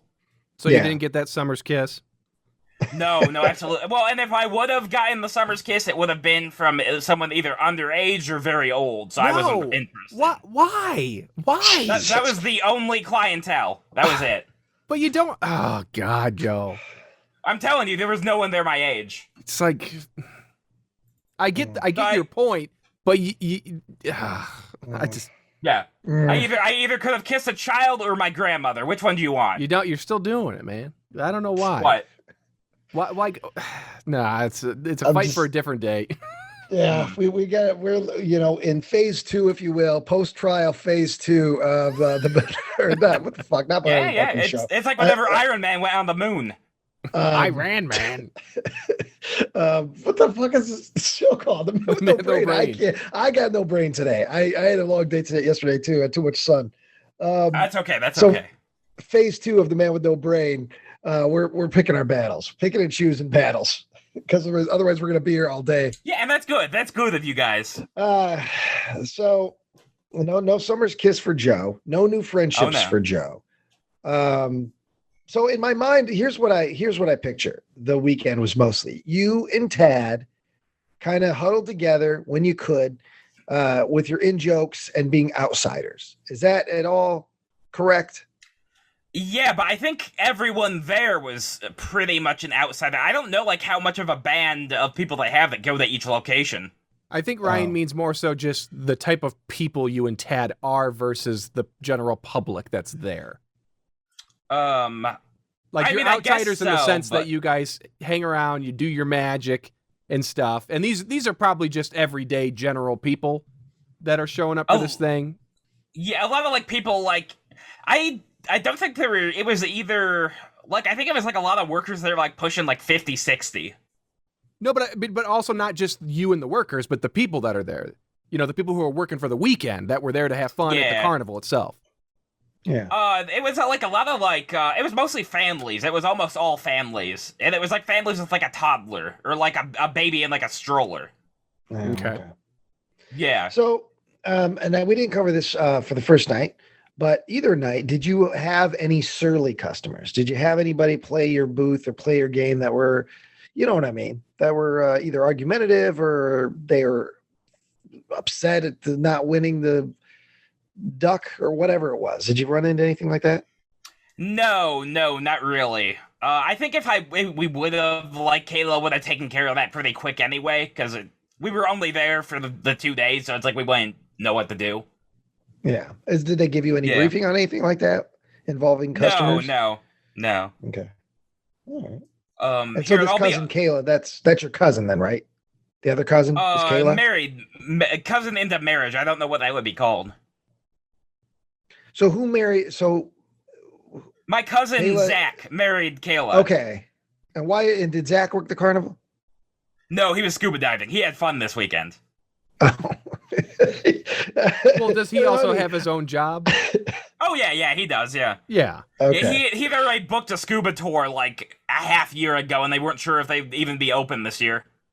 And she was upset. She's like, "Look, my family needs help." And Zach's like, "No, don't worry, I got it coming." It's like in the Fast and Furious movies when one of the team members goes, "I got this. Yeah, absolutely. And it cuts to what they got. That's what Zach was saying. No, don't worry. I'm going to scuba dive. It's fine. I got this. And it cuts to you and Tad in bright orange shirts, powdered sugar on your faces, showing up to work. Where's the booth at? Hey, Tad, check it out. They left some cheese outside the tent. That's good of you guys. So, even though if you were compensated, you were also doing a favor. So it's good. You come to the aid of your family members. Oh yeah. And it was a bitch of a drive too. It was like about 4 hours. 4 hours there, 4 hours back. So I had to wake up at like 9 today, and then we finally got back home now at like 3. That raises a good point, Joe. Was Tad compensated for his gas, or did you guys split it? We didn't split it, and I don't know if he was, but I couldn't tell you. I'm not sure. I hope Tad doesn't listen to this. Tad, why? I owe him gas money? Well, it's probably at least 3 to 4 tanks of gas to get there and back. Yeah. I mean, I don't know, maybe unless he has good gas mileage, maybe he can make it all the way there on one tank. And he's got rent, he's got expenses that you don't have, Joe. So it would have been nice to offer. At least you do the offer. You know what I mean? You say, "Hey, Tad, you want $20 for gas?" He might have said no. He might have said, "No, Joe, I got it." But you did the offer, which would have been nice. Oh, okay. I understand now. Yeah. For future road trips, that you may have. Okay. We only had to stop and fill up once. I think he gets good gas mileage. Yeah. Well, I just mean, it's the gesture is really what it is. It's the thought that counts. Because even if it was two tankfuls to get there and back, that's still probably. I mean, these days it cost me $36 to $38 to fill up my SUV. Well, I have like a little what the fuck's my car? I don't even know what kind of car I have. I got a Lamborghini. Yeah, my fucking Lamborghini, my Humvee. But anyways, Tad, I hope you're not listening to this, so don't go sending an invoice to Joe. Yeah, he might slap me. He might. That's okay. He sends an itemized invoice. Not only is it gas, it's upholstery needs cleaning from where Joe was sitting. Absolutely not. I did take my shoes off in his car. Joe, why? Well, because my shoes were wet from the other night. Oh God. It's fine. What's a little how shoe? Are your shoes wet? Because it was soaking rain.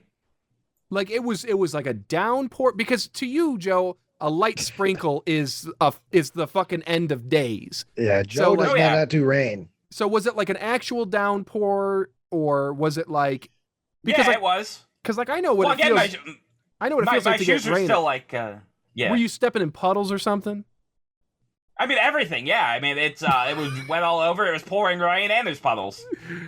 Okay. So it's like 8 bad things at once. I don't know what the conversion rate for Joe's level of wetness to reality actually is, so it's hard to tell. Okay.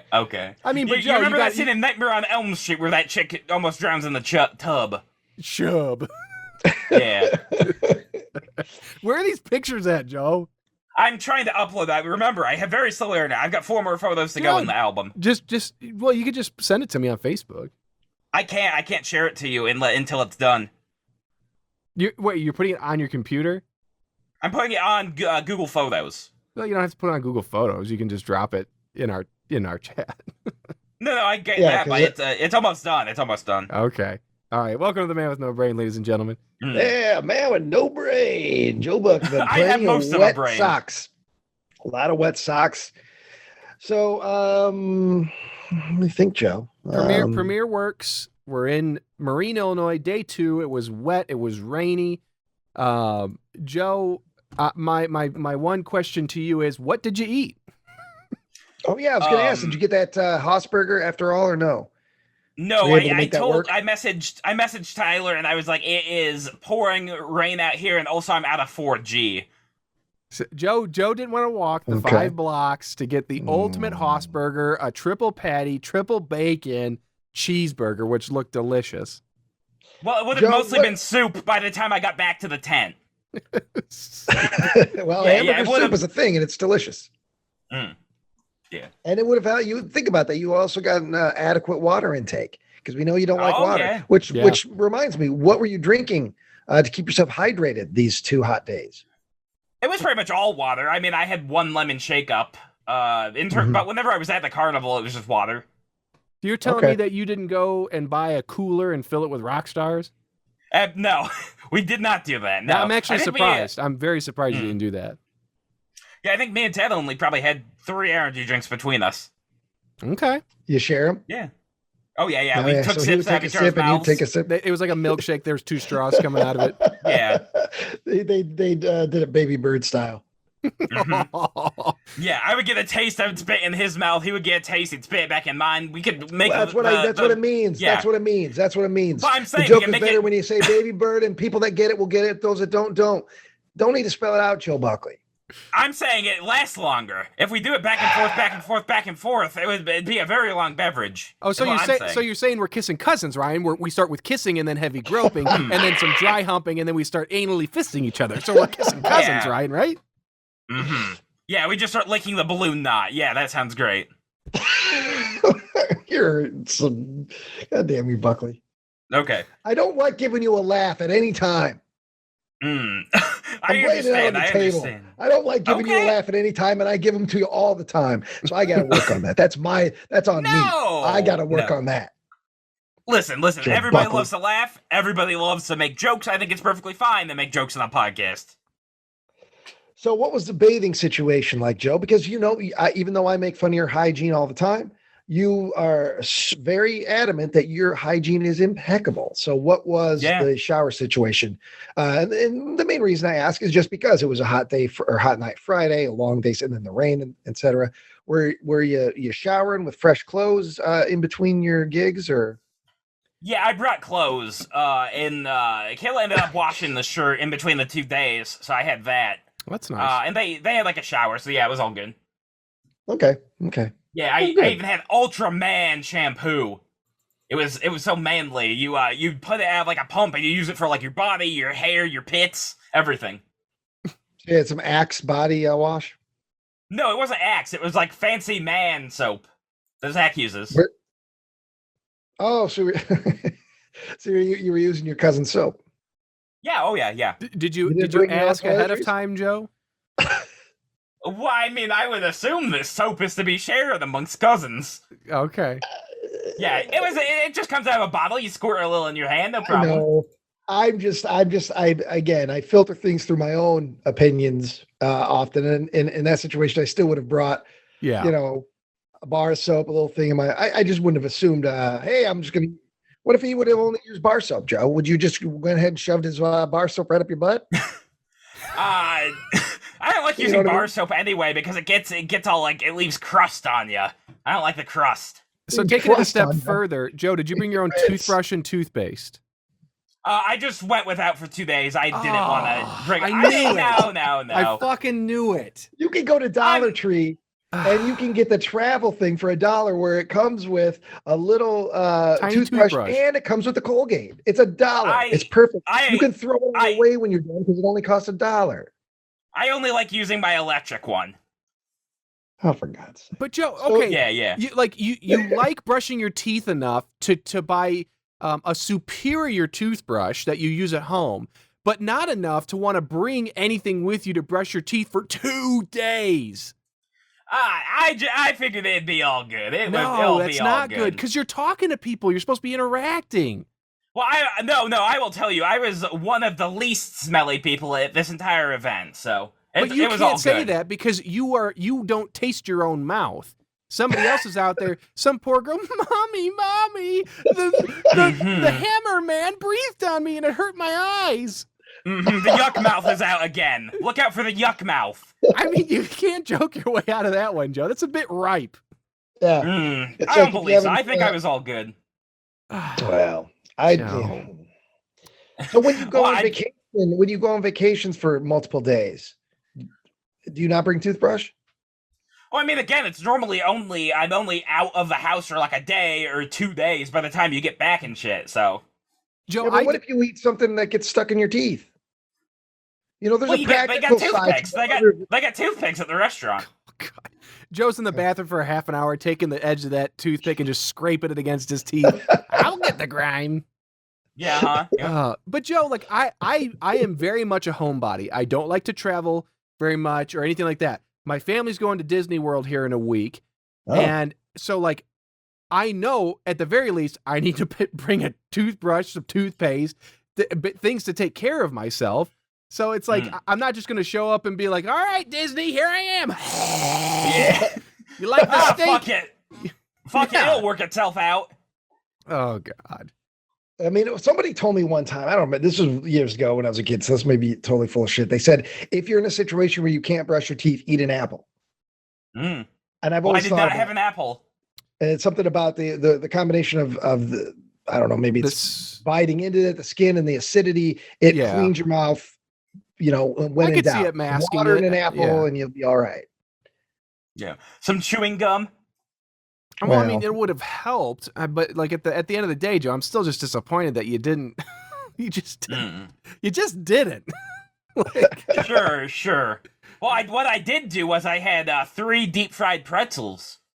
Okay, all right. So now we're getting down into the nitty gritty of what you ate. So we know Friday night you just had the lemon shake up, and I know there was something else. What was the it? funnel cake? The funnel cake. And then yesterday. All right.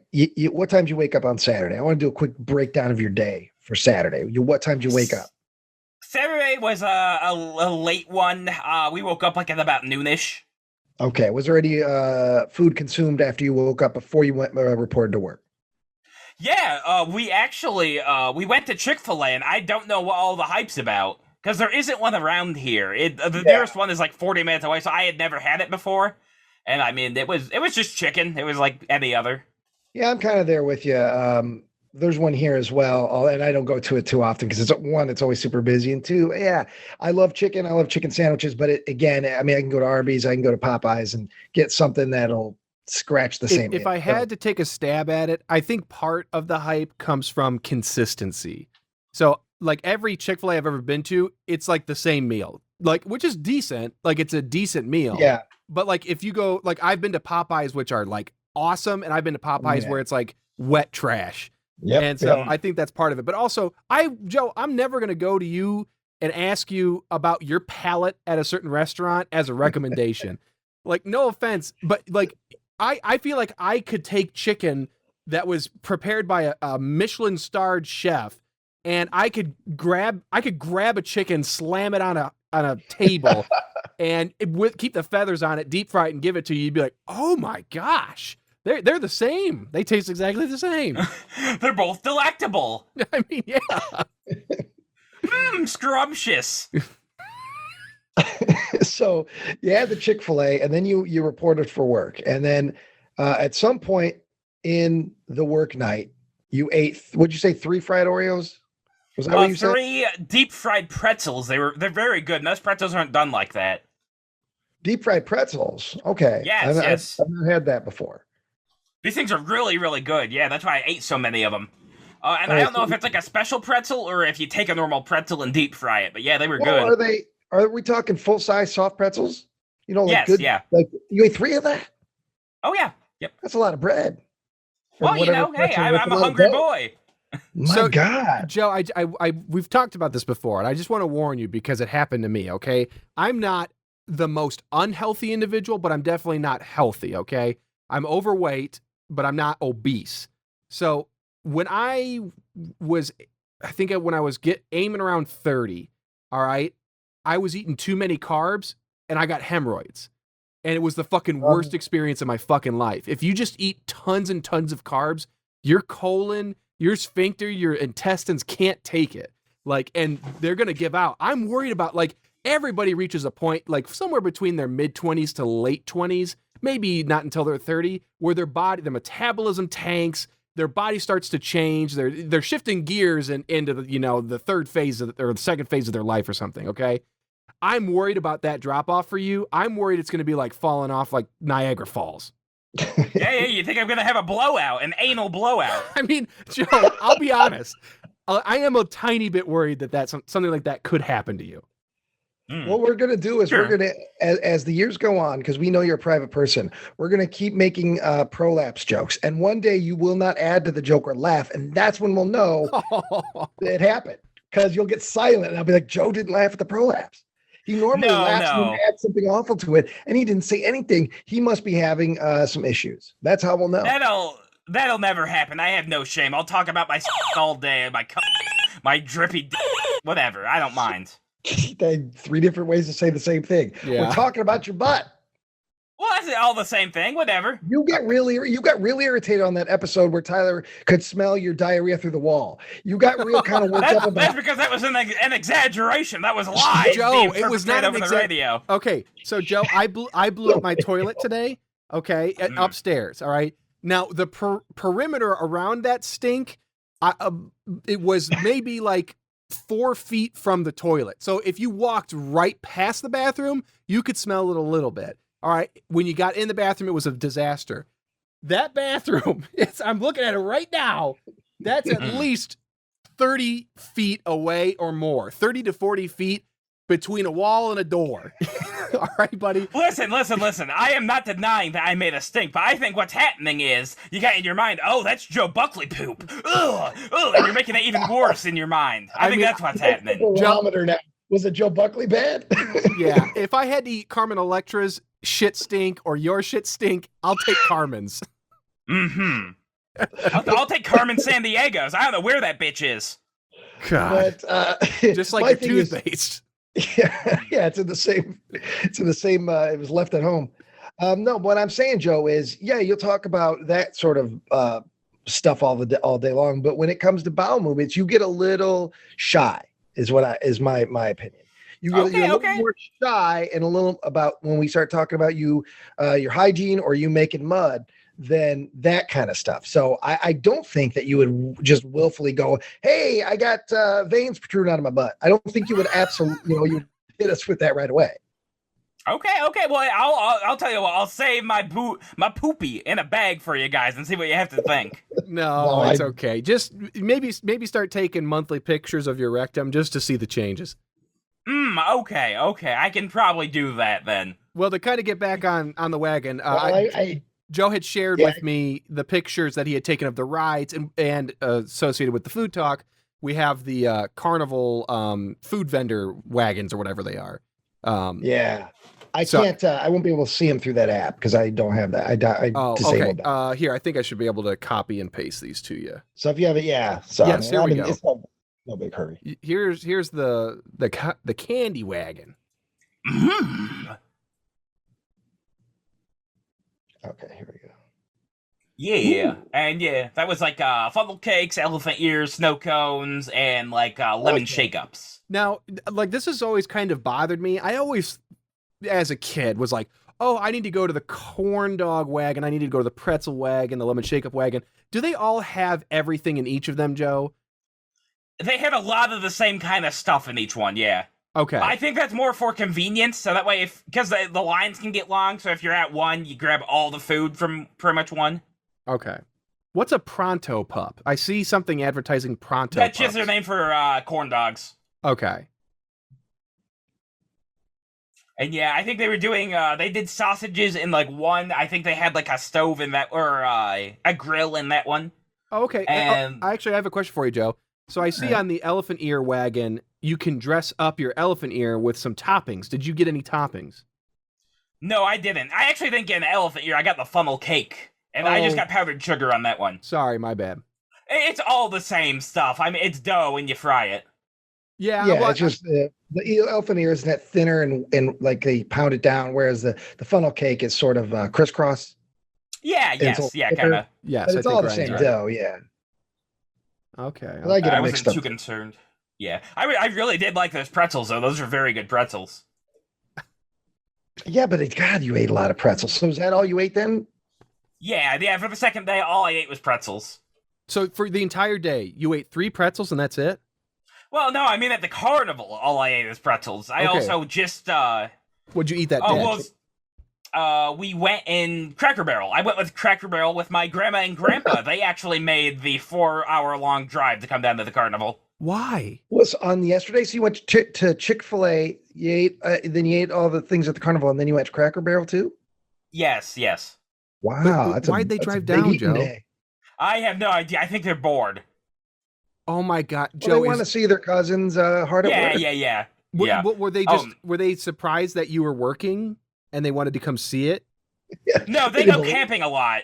They go camping a lot, so okay. they're always all over. So this was just an excuse to go down this way. Gotcha. Okay. Because I mean, hey, it's cute if they're proud of their grandson, but also, Joe, you need to get out more.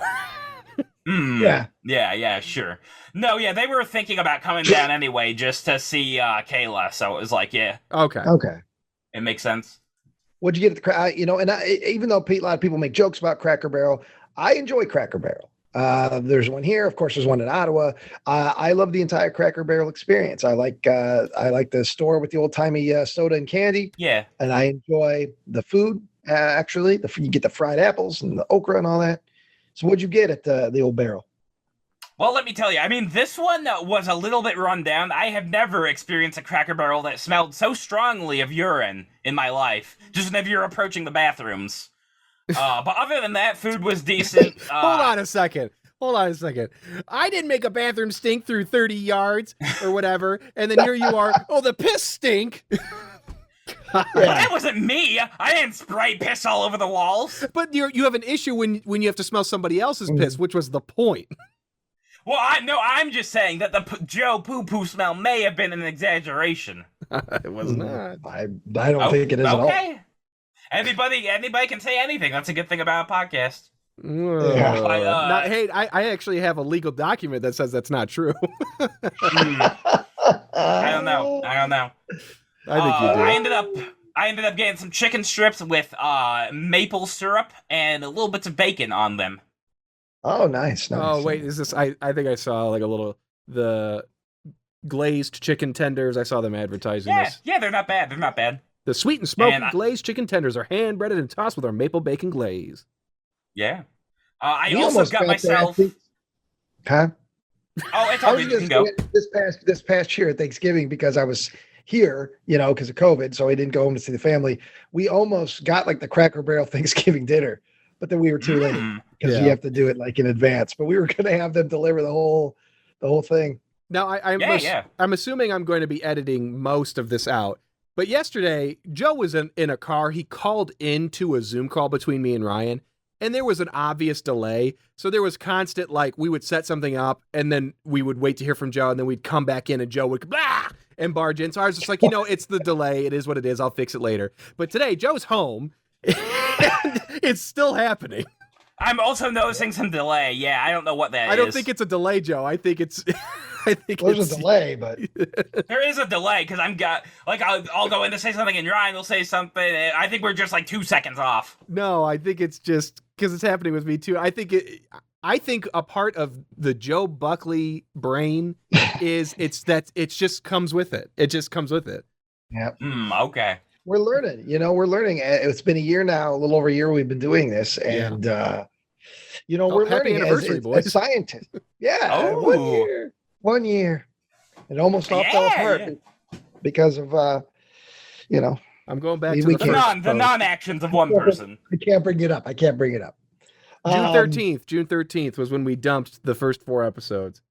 So happy anniversary, guys. Yeah. All right. Nice. I thought this would disappear when COVID started wrapping up. But No.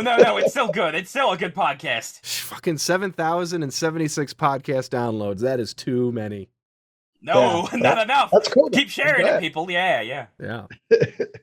But I forgot what I was gonna say anyway.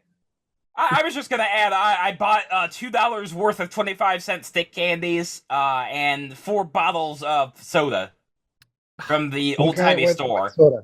Did you get the 4 the same, or did you Variety pack. Okay. Shirley How many are Temple. left, Joe? 1. You fucker. All I drank was water. You fucker. I gave away a soda to Tad. So okay, well at least he got some compensation, Yeah. for the gas thing that we talked soda. about. Yeah. Put It's that in your gas flavored tank, water. Tad. It make me run good. It make your car run good. So when did you go to? Wait a minute. When did you go to Cracker Barrel? After At the like carnival? about 10. Yeah, about 10 at night. You walked into Cracker Barrel at 10 at night. Yes. Were you the only ones there? No, in there's the still a town? handful of people wrapping up. Was this back in St. Louis? Yeah, pretty much in that area. Oh, Okay, I'm going to look and see what the times are. We closed right at 10. We snuck in at 9:45. Yeah, I guarantee the glaze on those those chicken tendies somewhat with some spit. Mm.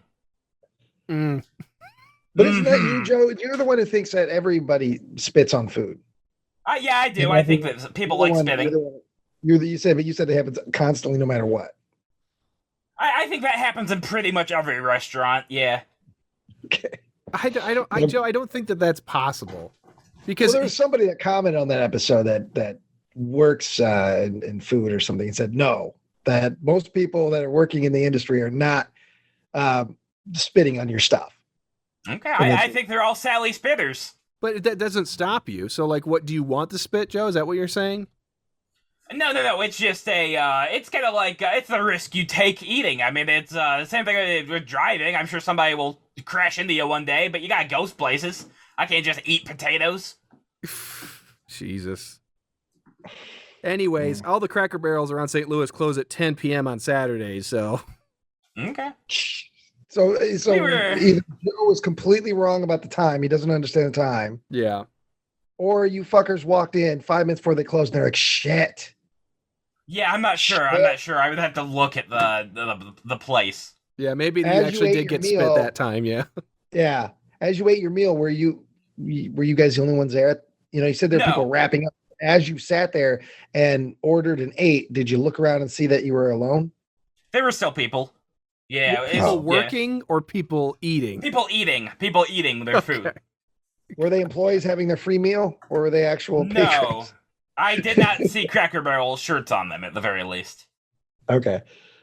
Well, that's Ryan, fine. I sent you the first image of one of the rides, the classic Yeah. slide. I like yeah. it. I like the slide. It does have As a a little kid, bit I was of the. It's the Brand New Jungle, what's that? Jumanji movie. It's got that on the side. So I see what I see here. There's a trailer. There's a motorhome next to the slide. Whose motorhome is that? That's the owners of it. They just kind of like set it up to keep an eye on everything at night. Somebody Okay, stays so- there. Okay. Yes, I believe so. Yes. Okay. Because I was going to say, if it's their own thing, like a lot of the carnival employees, they travel. I know, like I said, in Princeton, when they have the big Bureau County Fair, they've got an entire part of the fairgrounds dedicated. They've got power outlets and everything, and water dedicated just to the trailers of all the carnival workers, because they're all traveling in motorhomes because they're on the road all summer, as opposed to this situation where it's your cousin's family and they kind of only go within an hour radius or whatever, so they don't need to. So that's why I was asking. Okay. Yeah. That makes sense.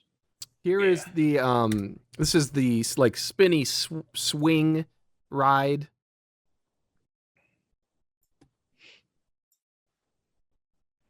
Oh yeah. Oh yeah. The All right. ballistic, it looks like it's called. Yeah, it Did you seems ride like that, Joe? it's. No, I didn't really ride much of anything. I got upside down on the one and I called it quits. Yeah. And I see another worker there, but you probably didn't know who that was. You probably never met them. No, they were way off to the side. Like, I barely even saw that ride. Yeah. Okay, here's the thing that like it rocks back and forth, but it's also spinning too. Yes. Yeah. All these things that would make me sick. All this kind of spinny stuff. What's wrong with the Vomatron? Don't you want to go on it, kid? Now that employee there, he's wearing some kind of headgear. Looks like he's wearing a large hat to keep the sun out of his eyes. Yes. Tad actually brought his hamburger hat, but he had to throw it away because it smelled too bad. Oh, hamburger hat. What do you mean? It was a hat that like looks like a hamburger, but I think it got like tossed in some junk whenever he was moving. So he picked up the hat before the road trip. He smelled it. It rank. It reeked. Yeah, but he still took it with him. No, he didn't smell it before he took it. It was on the we realized on the road, and then we threw it away. Yeah, I like that picture. All you got, you're sniffing everything. You're sniffing your bags. You're sniffing your feet. You're trying to find out where that stink's coming from. You're looking under from the your mouth. No, absolutely not. I All have that clean stink, mouth. I brush. it just goes right up into your nose, and so you're like, "There's a constant stink here." Mhm. He's like, no, those are just my molars. It's got to be something else. I mostly brush my teeth every day. So here's I'm assuming this is the like maze, like the Funhouse maze thing. Ryan, Zeusville parade, Dr. Seuss themed. Oh yeah, okay, yeah. So you had a fun house there. Yep. Oh yeah. Yeah, All there right. was like a thing that spun the children. Children like to be spun in that. And yeah, you So had to like jump over some stuff. I have to say, now that I'm seeing pictures, I'm a little bit more.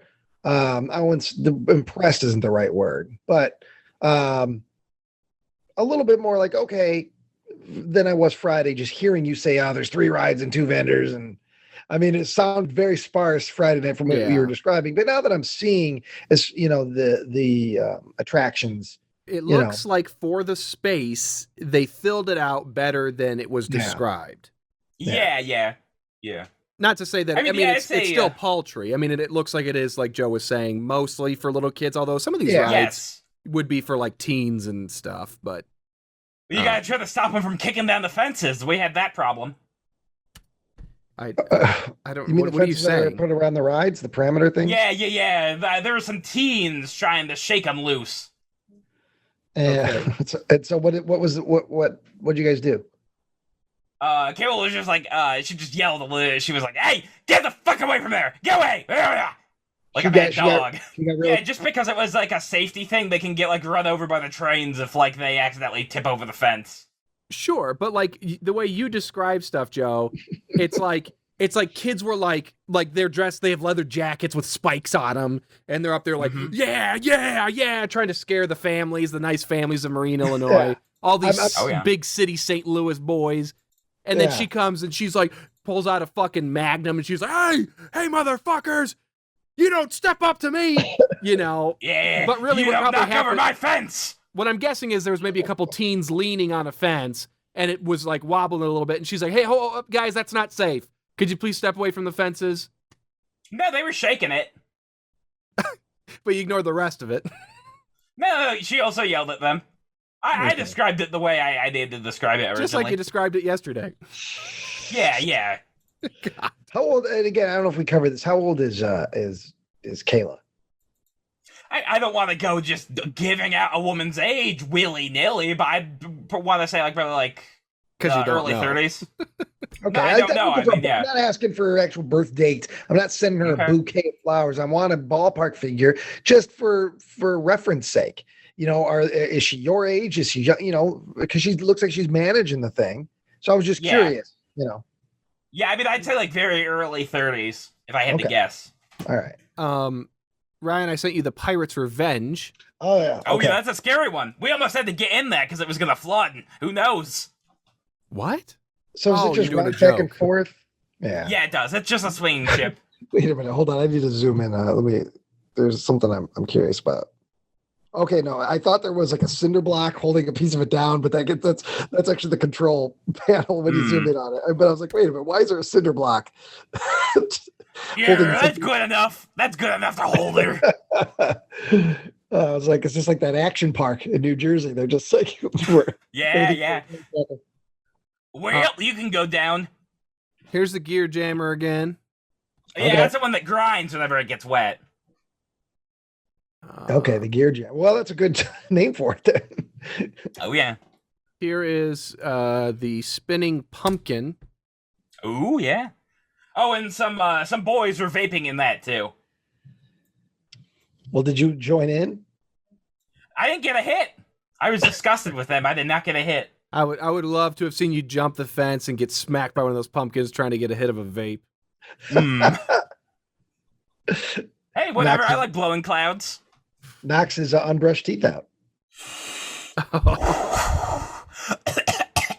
He totally didn't hear that because he had to do his fake vape. I heard. Teeth knocked out, unbrushed.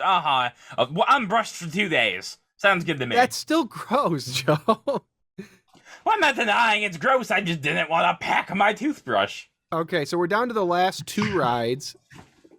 I don't think this is the one that Joe got stuck upside down on. This looks like a kiddie version of that. This one looks like it stays upright. Well, I guess they're both supposed to technically, but this one looks like it does. It would permanently stay upright and just go in a circle vertically. So yeah, that I would not be able to fit in.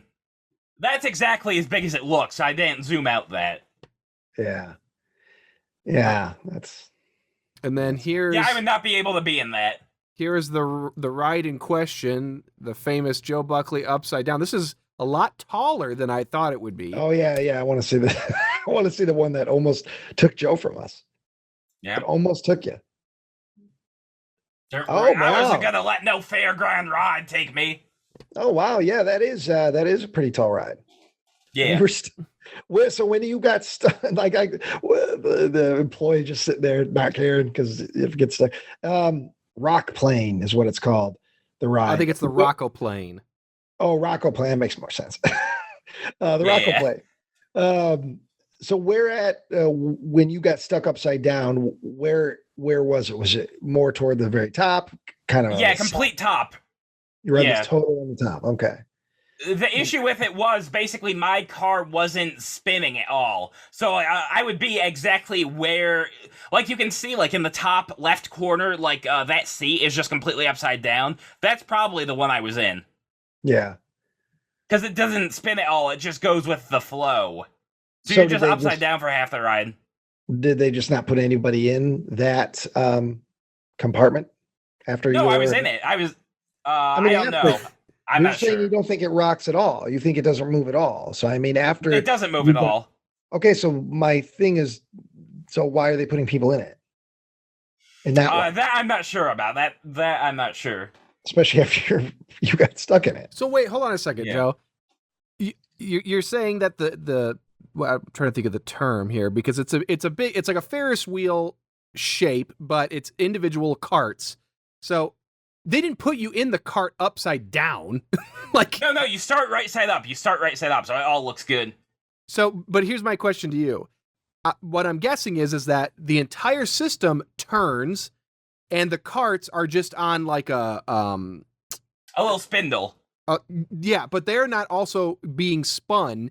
They just go with the momentum of the ride. Yeah, the gravity. Yeah. So normally normally you go on your back because that's like where you're heavy. Like the seat, you like end up on your back or you end up sitting upright. But mine wasn't spinning at all. So whenever the actual ride part would turn upside down, I would just be upside down. Yeah. So you have a fucking huge brain. Well, no. Because it doesn't matter how fat a person is. I mean, the fatter you are, the more it would spin. But you don't think you think it needs to be re-greased or something. Yeah. Something like that. I'm noticing something writing on the ride here. It says, no single riders, please. Yeah. Well, maybe that's part of it then. You need people on both sides to make, the physics work. So, there aren't 2 seats on this. There's only 1 seat and you both sit on the same section. Yeah, and but you where couldn't were sit you? because you said Tad was too big. You and Tad were going to go together. Yes. Isn't that what you said? Yes. And the two of you were just too much for one pod or whatever they call them. So where were you Yeah. on the seat, Joe? Just like right, like in the middle, pretty much. Yeah. You weren't hugging one side of the grate, No. the left or right side? Okay. Nope. Well, I guess Well, I they said could. no single riders, but they let you guys do single ride. Yeah. And then the No, they machine had the messed shirts, Ryan, of course. up. Yeah. I'm allowed to do anything. I have an orange shirt. Okay. Well, So I'm glad you survived that ride. Oh yeah. I'm on their website, and I'm going to see if there's any other rides advertised that weren't there. They do have a little dragon roller coaster. They didn't bring that out yet. Yeah. Yeah. You said Okay, that they got the Friday. ballistic, the spin the pumpkin, the fun house, giant dry slide. Ugh. Oh yeah. The Well, let me crying, tell you, it wasn't dry after Saturday. the crying chicken coaster. Mmm. Yeah, that looks like that looks about it. So everything we just talked about plus a roller coaster is what Premier Works has to offer. I'll be honest, this isn't a glowing endorsement. Yeah. So anybody out there within the an hour of St. Louis, if you got a festival coming up sometime this summer, and it says Premier Farm Works or whatever are going to be there. It's gonna be on the Well, light it's probably, side. if you're not in actual St. Louis, it's probably the biggest one there because we're in Missouri, and I mean it's like Missouri's tough. Joe, you were in How Illinois. do you know Missouri is tough? What? It's called Missouri. God damn, you and your generalizations. Yeah, all the what does time. that mean? What? Huh? What is your issue with Missouri? It just doesn't sound like a fun place to be. I don't know. Is there a lot to do in Missouri? Welcome to Illinois. What the I fuck mean, are you God, doing Yeah, with what's we your that? life? got Chicago. Yeah, Illinois You is don't even Chicago. go to Chicago. Yeah. I'll tell you this: all states have stuff. Yeah. Kansas, Nebraska, yes, they get this Wyoming. generalization. Yeah, they get this generalized, well, it's a flyover state, blah, blah, blah. And yes, it probably has a lot more open land than, north central Illinois in the Chicago area. But there's always something to do. Dude, I live in Kentucky. Right, yes, I'm Yeah. on the border in one of the more larger cities of the state, but still, it's fucking Kentucky. And where we were from, the concept of Kentucky, that was that was a punchline. But there's plenty of shit to do here. There's festivals all weekend long and bands all summer long. All right. My point is every state has something to do. Speaking of Mhm. something to Okay. do, I'm hearing a lot of clicking there, Joe. What are you working on? I'm not working on anything. I got nothing to do. You're clicking 100 clicks a second. What are you Okay, doing? I'll keep my hand off my mouse. I was just moving around. No, what are you doing? I What did was you click? I was just clicking my mouse. I like to do that a lot. No, you're doing something. You're organizing something. You're doing something. You're playing a magic game, aren't you? No. Yes, you are. That Are you No, I'm Mine's not. has- No, you would. What? You would hear Eldrazi sounds in the background if I was playing a magic game. Just tell me the truth, Joe. I've heard you clicking the whole time. I wasn't going to say anything, but while Ryan was talking, it was like. So what are you doing? Okay. Just say it. Just say it. All I was doing was mousing around my folders. I was looking through my folders. Okay, what were you looking for? Just nothing. My files. I like my files. No, but like you don't click through files to find nothing. I'm not going to grill you. I just want to understand because this isn't the first time you've done this.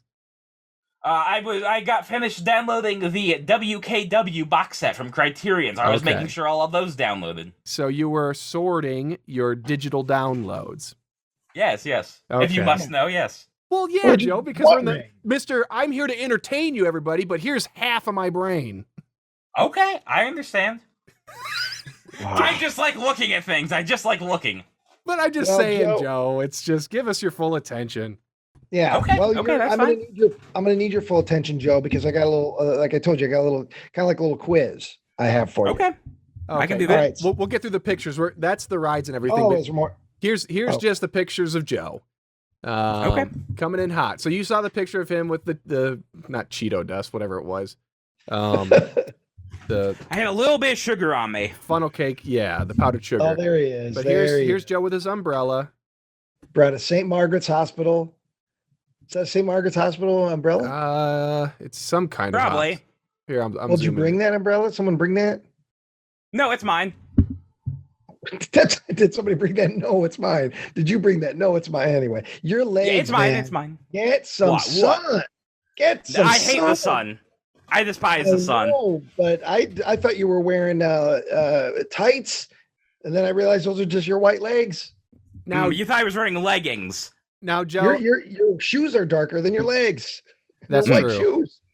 So, Joe, I'm going to say a couple things here. First of all, wear shorts more often. Don't wear jean pants just because you're uncomfortable with your body. Don't punish yourself like that. If it's fucking hot, wear shorts. I'm glad to see you're wearing shorts. So good for you. Also, get new shoes, buddy, because the bigger you're a tall guy, and the bigger you get, the more support you need on your feet, or you're going to develop some issues as you get older. I would highly recommend you invest they're only like $70 or $80. Get a nice pair of New Balance shoes. Yeah. Or I just got a new pair of gel Asics or Asics. Asics are great. And because I've been doing a shit ton of walking, I've got this whole idea I want to walk all these miles this summer.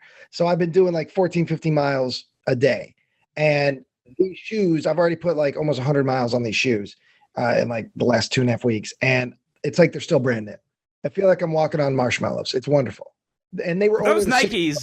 they were only $60 at Kohl's. So Yeah, those Nikes are like pretty much their end of life. So I'll have to get new Nikes at some point. But yeah, get a nice pair of shoes. I don't think those are Nikes, Joe. No, they got the little thing, the little swish on them. That's not a Nike swoosh, Joe. I don't know. Oh my god. Those are there's a logo on the tongue. Let me see if I can tell. yeah, they're Nookies. It's a Nookie brand. No, you can't. I don't use know what that. Joe. I don't know what that logo is.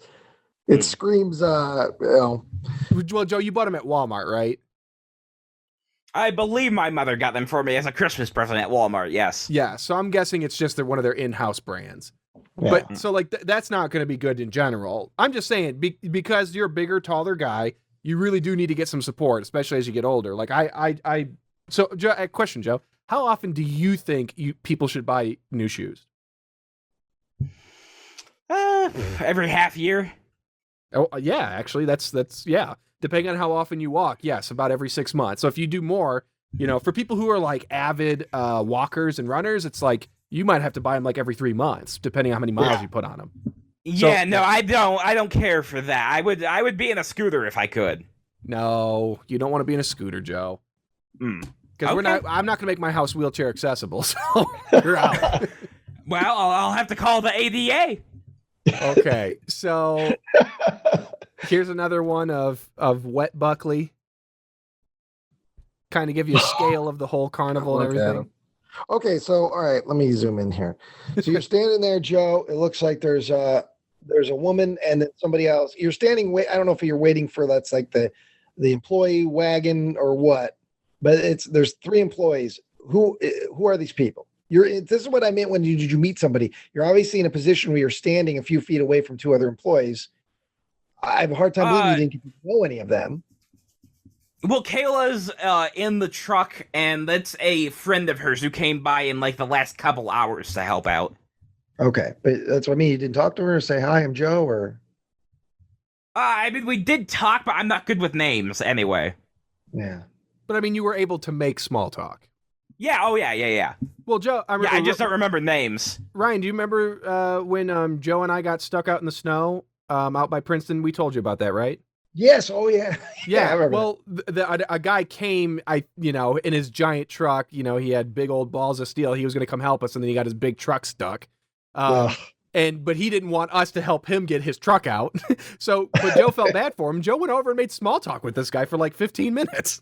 Well, I know Joe has the ability to. That's why I'm always surprised, like in a situation like this, that there was a little bit of camaraderie, because you guys are all, hey, we're all helping out here at this carnival for the weekend, and I just thought, especially since your family is in charge of this, I thought there might be some sort of powwow at the beginning where they get everyone together and says, okay, everybody, this is Joe, and he's going to be running this ride, and da-da-da-da, and I don't know. In my mind, I thought there was sort of camaraderie that we would build just a little bit over a couple of days. But yeah, no, I mean, I get what you're saying, but I think it's pretty much like just a job for everybody. I know, but of course. But I mean, you just get friendly with the people you're working with for the next 2 nights. Everything's real separated. Everything's like real separated. Which is, we can understand that, Joe. But it's when you talk about jobs, any job, it sounds like you're discussing the movie Brazil. Like, yeah. It's like the corporate elite are trying to crush us, and like nobody has souls, and. Oh, I think it's like one step removed from Solo, but that's okay. And I the traveling aside, obviously that's a huge inconvenience. $15 an hour just to stand there is a pretty decent gig. There are people working in warehouses making that much money, but they're walking 20 miles a day. Yeah. And they're also getting their taxes taken out of it too. Yeah. And they're not getting stuck in poorly constructed rides. This is probably the best picture of the bunch, Ryan, that I just sent you. All right, so yeah, Joe is not lying about that.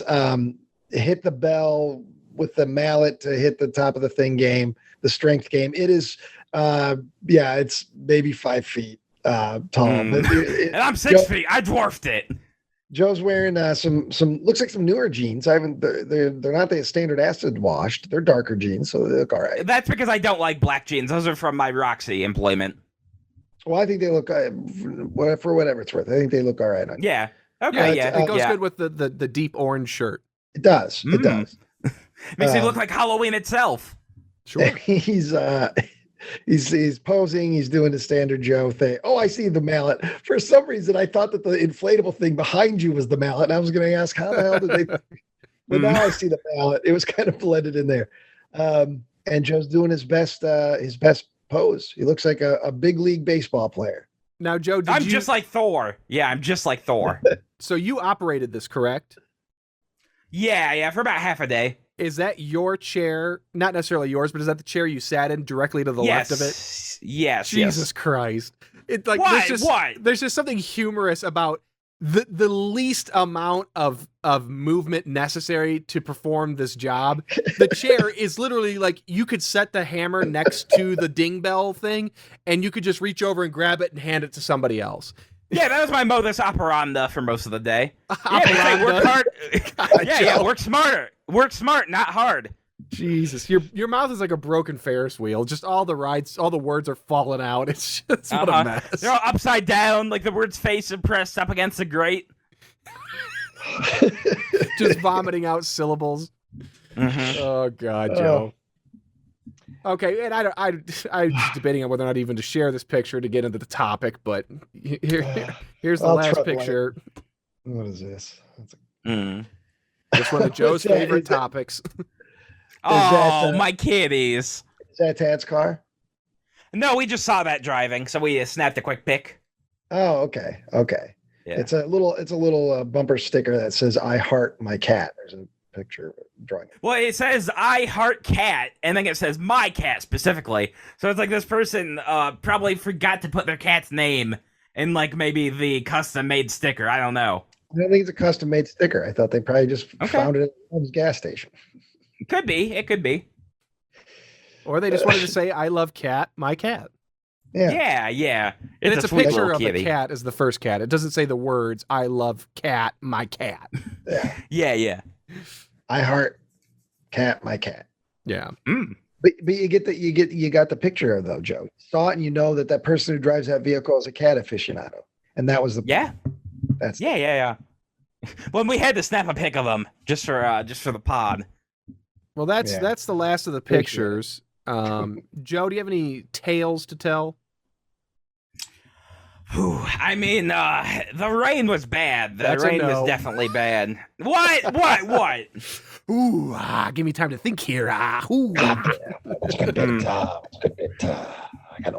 Okay, so yes, Joe, the rain was so bad yesterday that when you came into my house and I was in the bathroom taking a leak and Lisa tried to make small talk with you and just asked you how you were, you launched into how you got rained on and you didn't like it, even though it was from a day ago.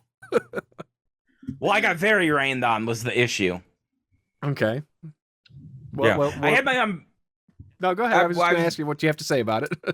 I had my umbrella, and I really I did not put that down even whenever we were moving stuff. But even so, I still got all wet. Joe, I'm surprised you didn't find a way to like fasten the umbrella to your head. you So should just get one of hands-free. those. They have those umbrella hat things. Yeah. Yeah, I've seen them. Why don't you invest in one? I think they might blow away, and I don't like things in my hair anyway. Well, your hair was a mess. I know that, but normally it isn't. I know I'm a contradiction. Normally my hair's quite nice. Did you see, and when I ask you this question, I don't want the standard Joe crap. I'm saying, did you see anything interesting that piqued your interest during the 4 days? Whatever that means to you. In terms of the people or just Whatever, anything? Whatever. Was there anything that caught your attention and made you think, anything? Yeah, I don't know what this is in St. Louis, but there was like a building that was like bright purple, and it looks like whenever you're in like a video game and there's just like an error, and like I don't know what that building was, but yeah, it was just bright purple. It looks like something glitched out of existence. Like it was painted that way, or it had bright lighting? Purple Well, like lighting. both. It was like solid purple. I don't know how they did that. And where was this? It's like kind of right next to the arch. It's by the arch. Okay. All right. Yeah. Okay. Yeah, it was odd. I don't know. And did you guys stop during the entire excursion? The road trip down, all the driving you did, road trip up. Did you stop any places, gas stations, any touristy areas? Did you stop anywhere and have a good time, have a laugh? Just point out things. Yeah. A couple gas stations. Other than that, though, we had to really boogie this morning because Tad had to go to work like right at 2:30. Oh yeah, that's right. Yeah, so that's gonna be a bitch for him. He's gonna work. He won't work a double shift, but he'll get off of like working the Carney and then going back in today. Well, because driving 4 hours is basically work. Yeah, no, I get it. It's not a convenient.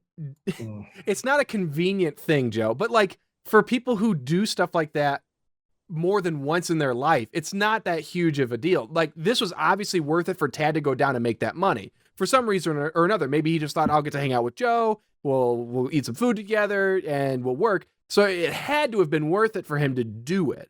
Otherwise, he didn't have to do it. He has a full-time job and he has his own place and he's doing okay. So it's like, there's plenty of times where like, hey, I don't really enjoy doing, what the fuck's the term? Commission work for videos. I really don't enjoy it, but I'll do it if the price is right. But the whole time I'm doing it, I'm not sitting there like I signed up for it because I'm going to do it for the money. So why did you sign up for this job? Really, just to help out the family. They just asked me to, so I did. So like even if it was like deep down to your core, you didn't want to do it, you still would have done it just because the family asked. I mean, if I was like extremely against it, I mean, I might not have, but I knew it would be like, it would only be 2 days, so it wouldn't be that bad, and I'll have all week to recover, so. Yeah, you have all week to recover. Your whole life. Yeah. Because there ain't a whole lot of big plans on the horizon at this point.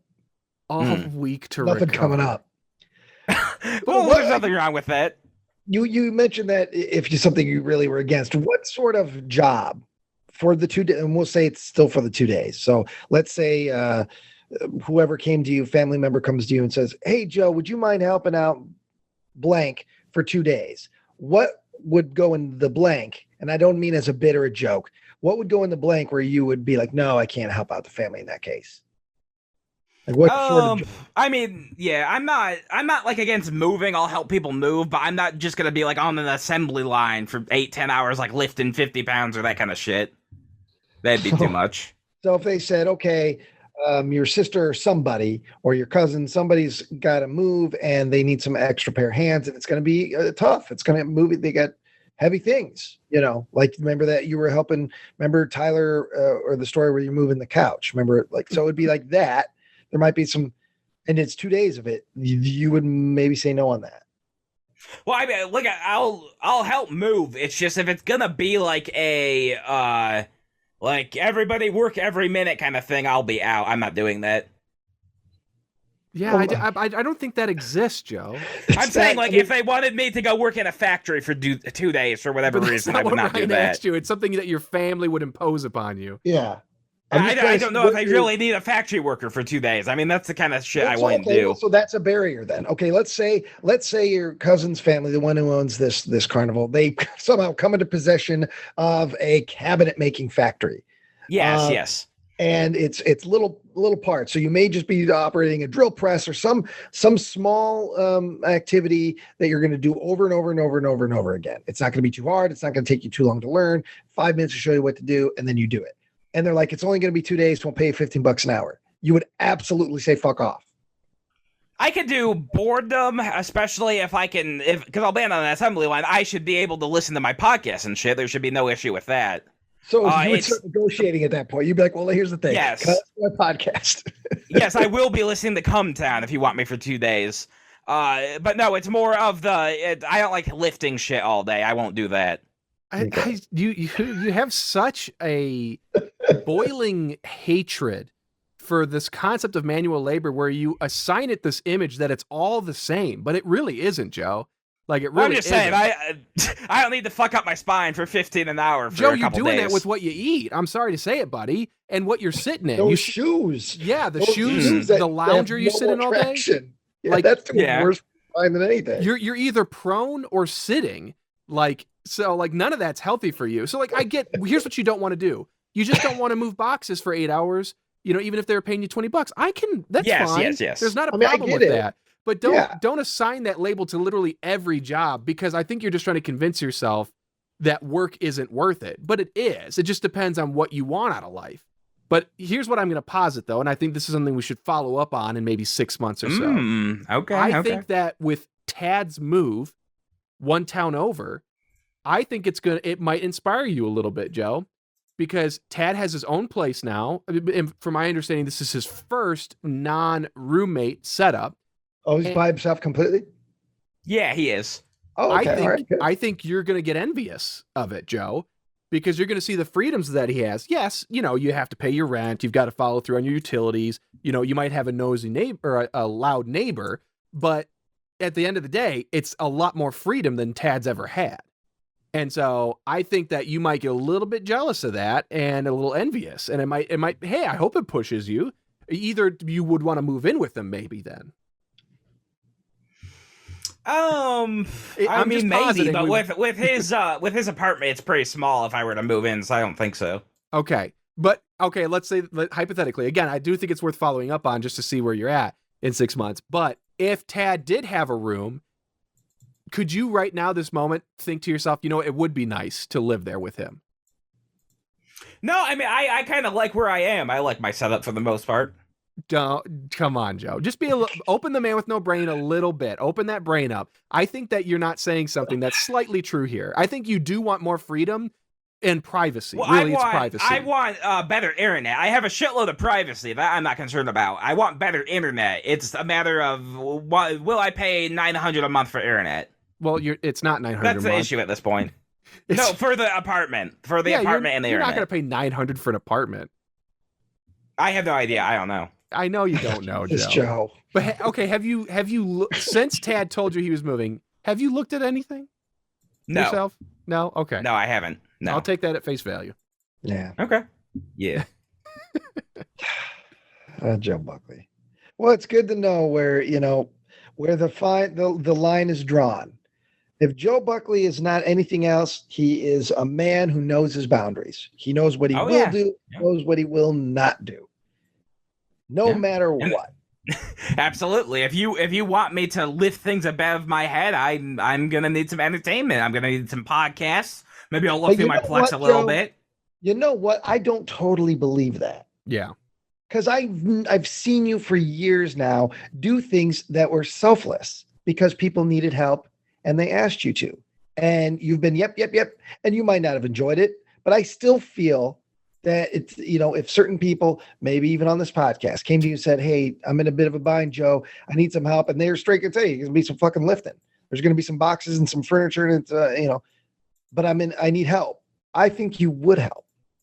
Yeah, probably. I think you would. You do have your boundaries and your lines, but you're not quite as like, fuck it, I do what I want and that's it, as you want people to believe. There's a big chunk of you, yes, that is true. But there is a part of you, Joe, that does budge for, the people that mean things to you in your life. Yeah.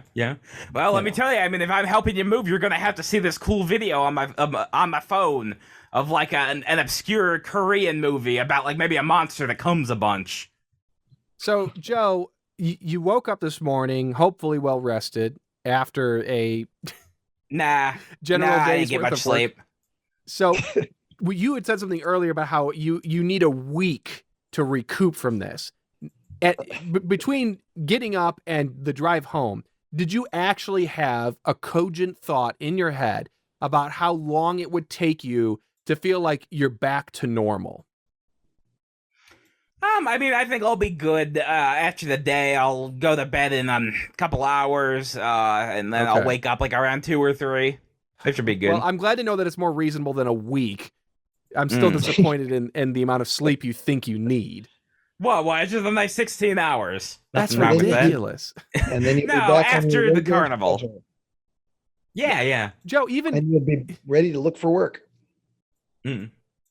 just because we've kind of touched on it, Joe, and because the unemployment is going to dry up, have you thought at all about what that potential next job could be?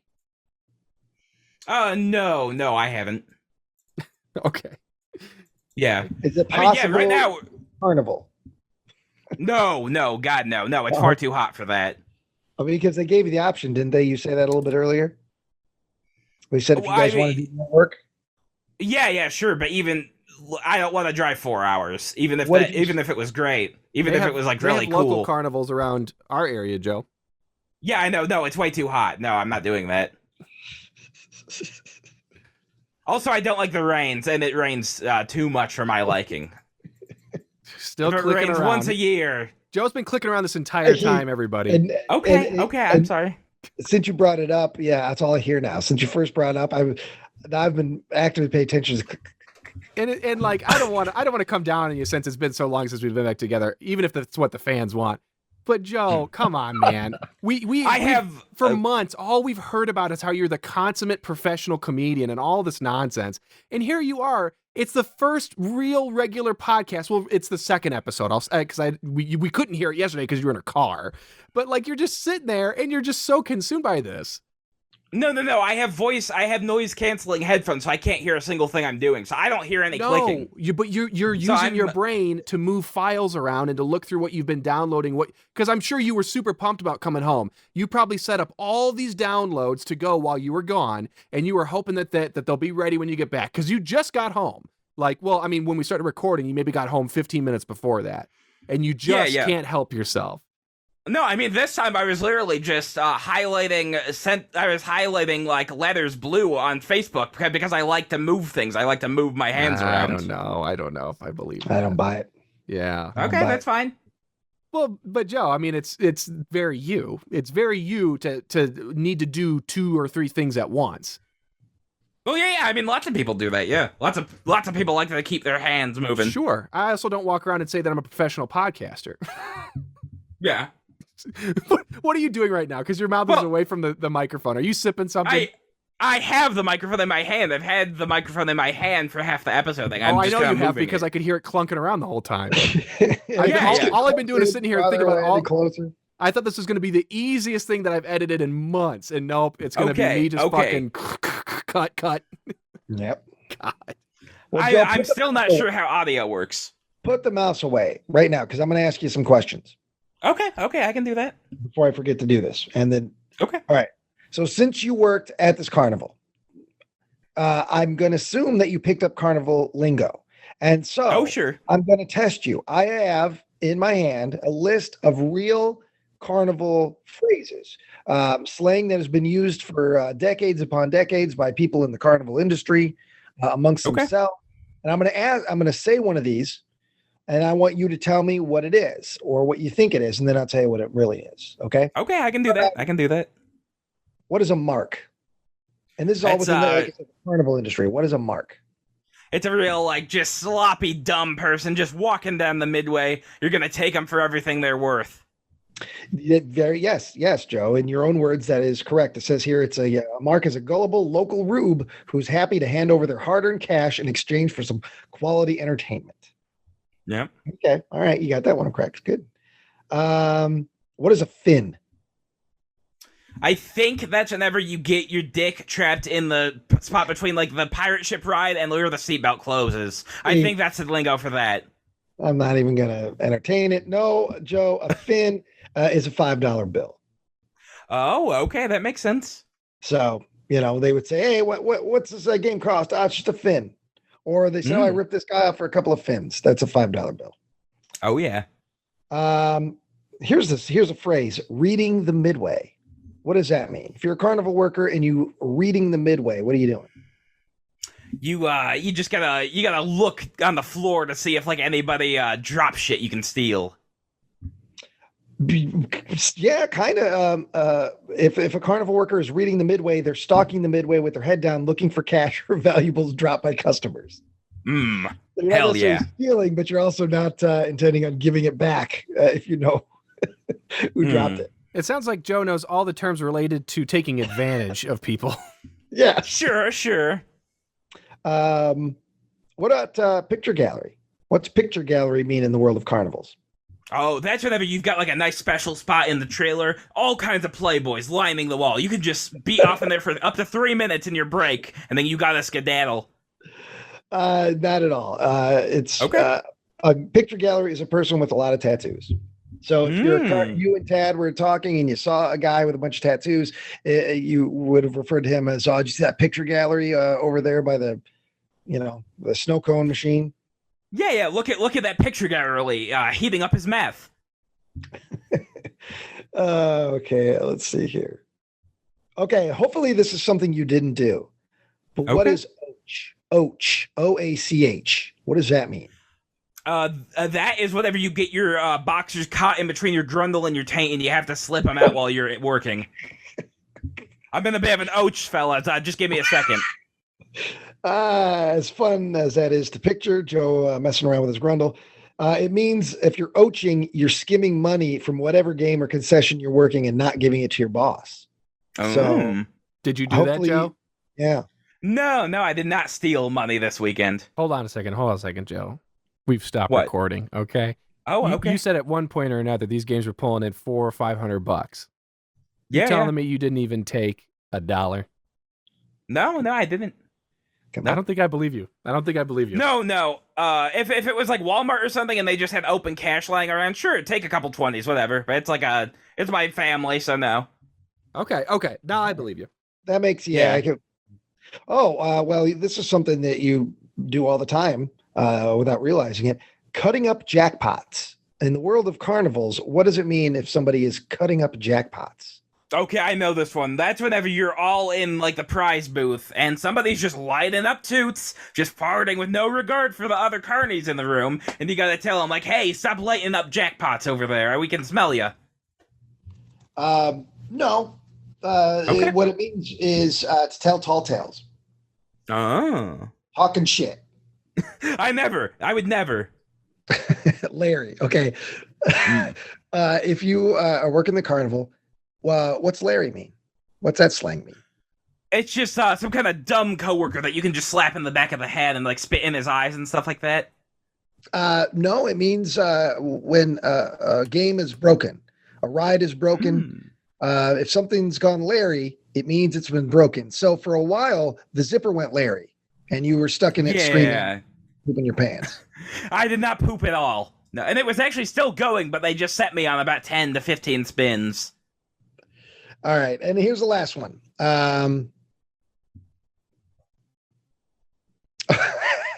What does cool out mean? If you're working the carnival and you use the phrase cool out, what are you talking about? I think it's whenever you just take a couple ice cubes like from the trailer and just rub them under your pits. You're like, sorry, fellas, I got to go cool out for a second. Not close. Cool out means to convince a mark that you did not scam them in a rigged carnival game. So if you would have tricked somebody or at the game you were working and they figured it out or thought you did and they were arguing with you, you talked them out of it. You were cooling them out. It's called the cool out. Oh, okay. Yeah. So there you go. There's a little carnival slang for you, Joe. And hopefully next summer when you're helping out for all of summer, because you won't have a job still. Oh yeah. I'll just live in St. Louis. That'll be fun.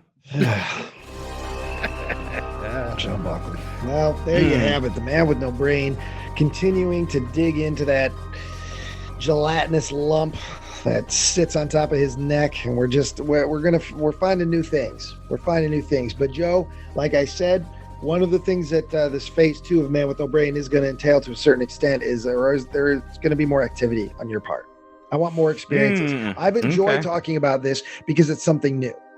It's something new that you just experienced, and we're getting your ideas and we're getting your thoughts about it and filtered through you. And that's also part of the learning experience, is putting you out in the wild.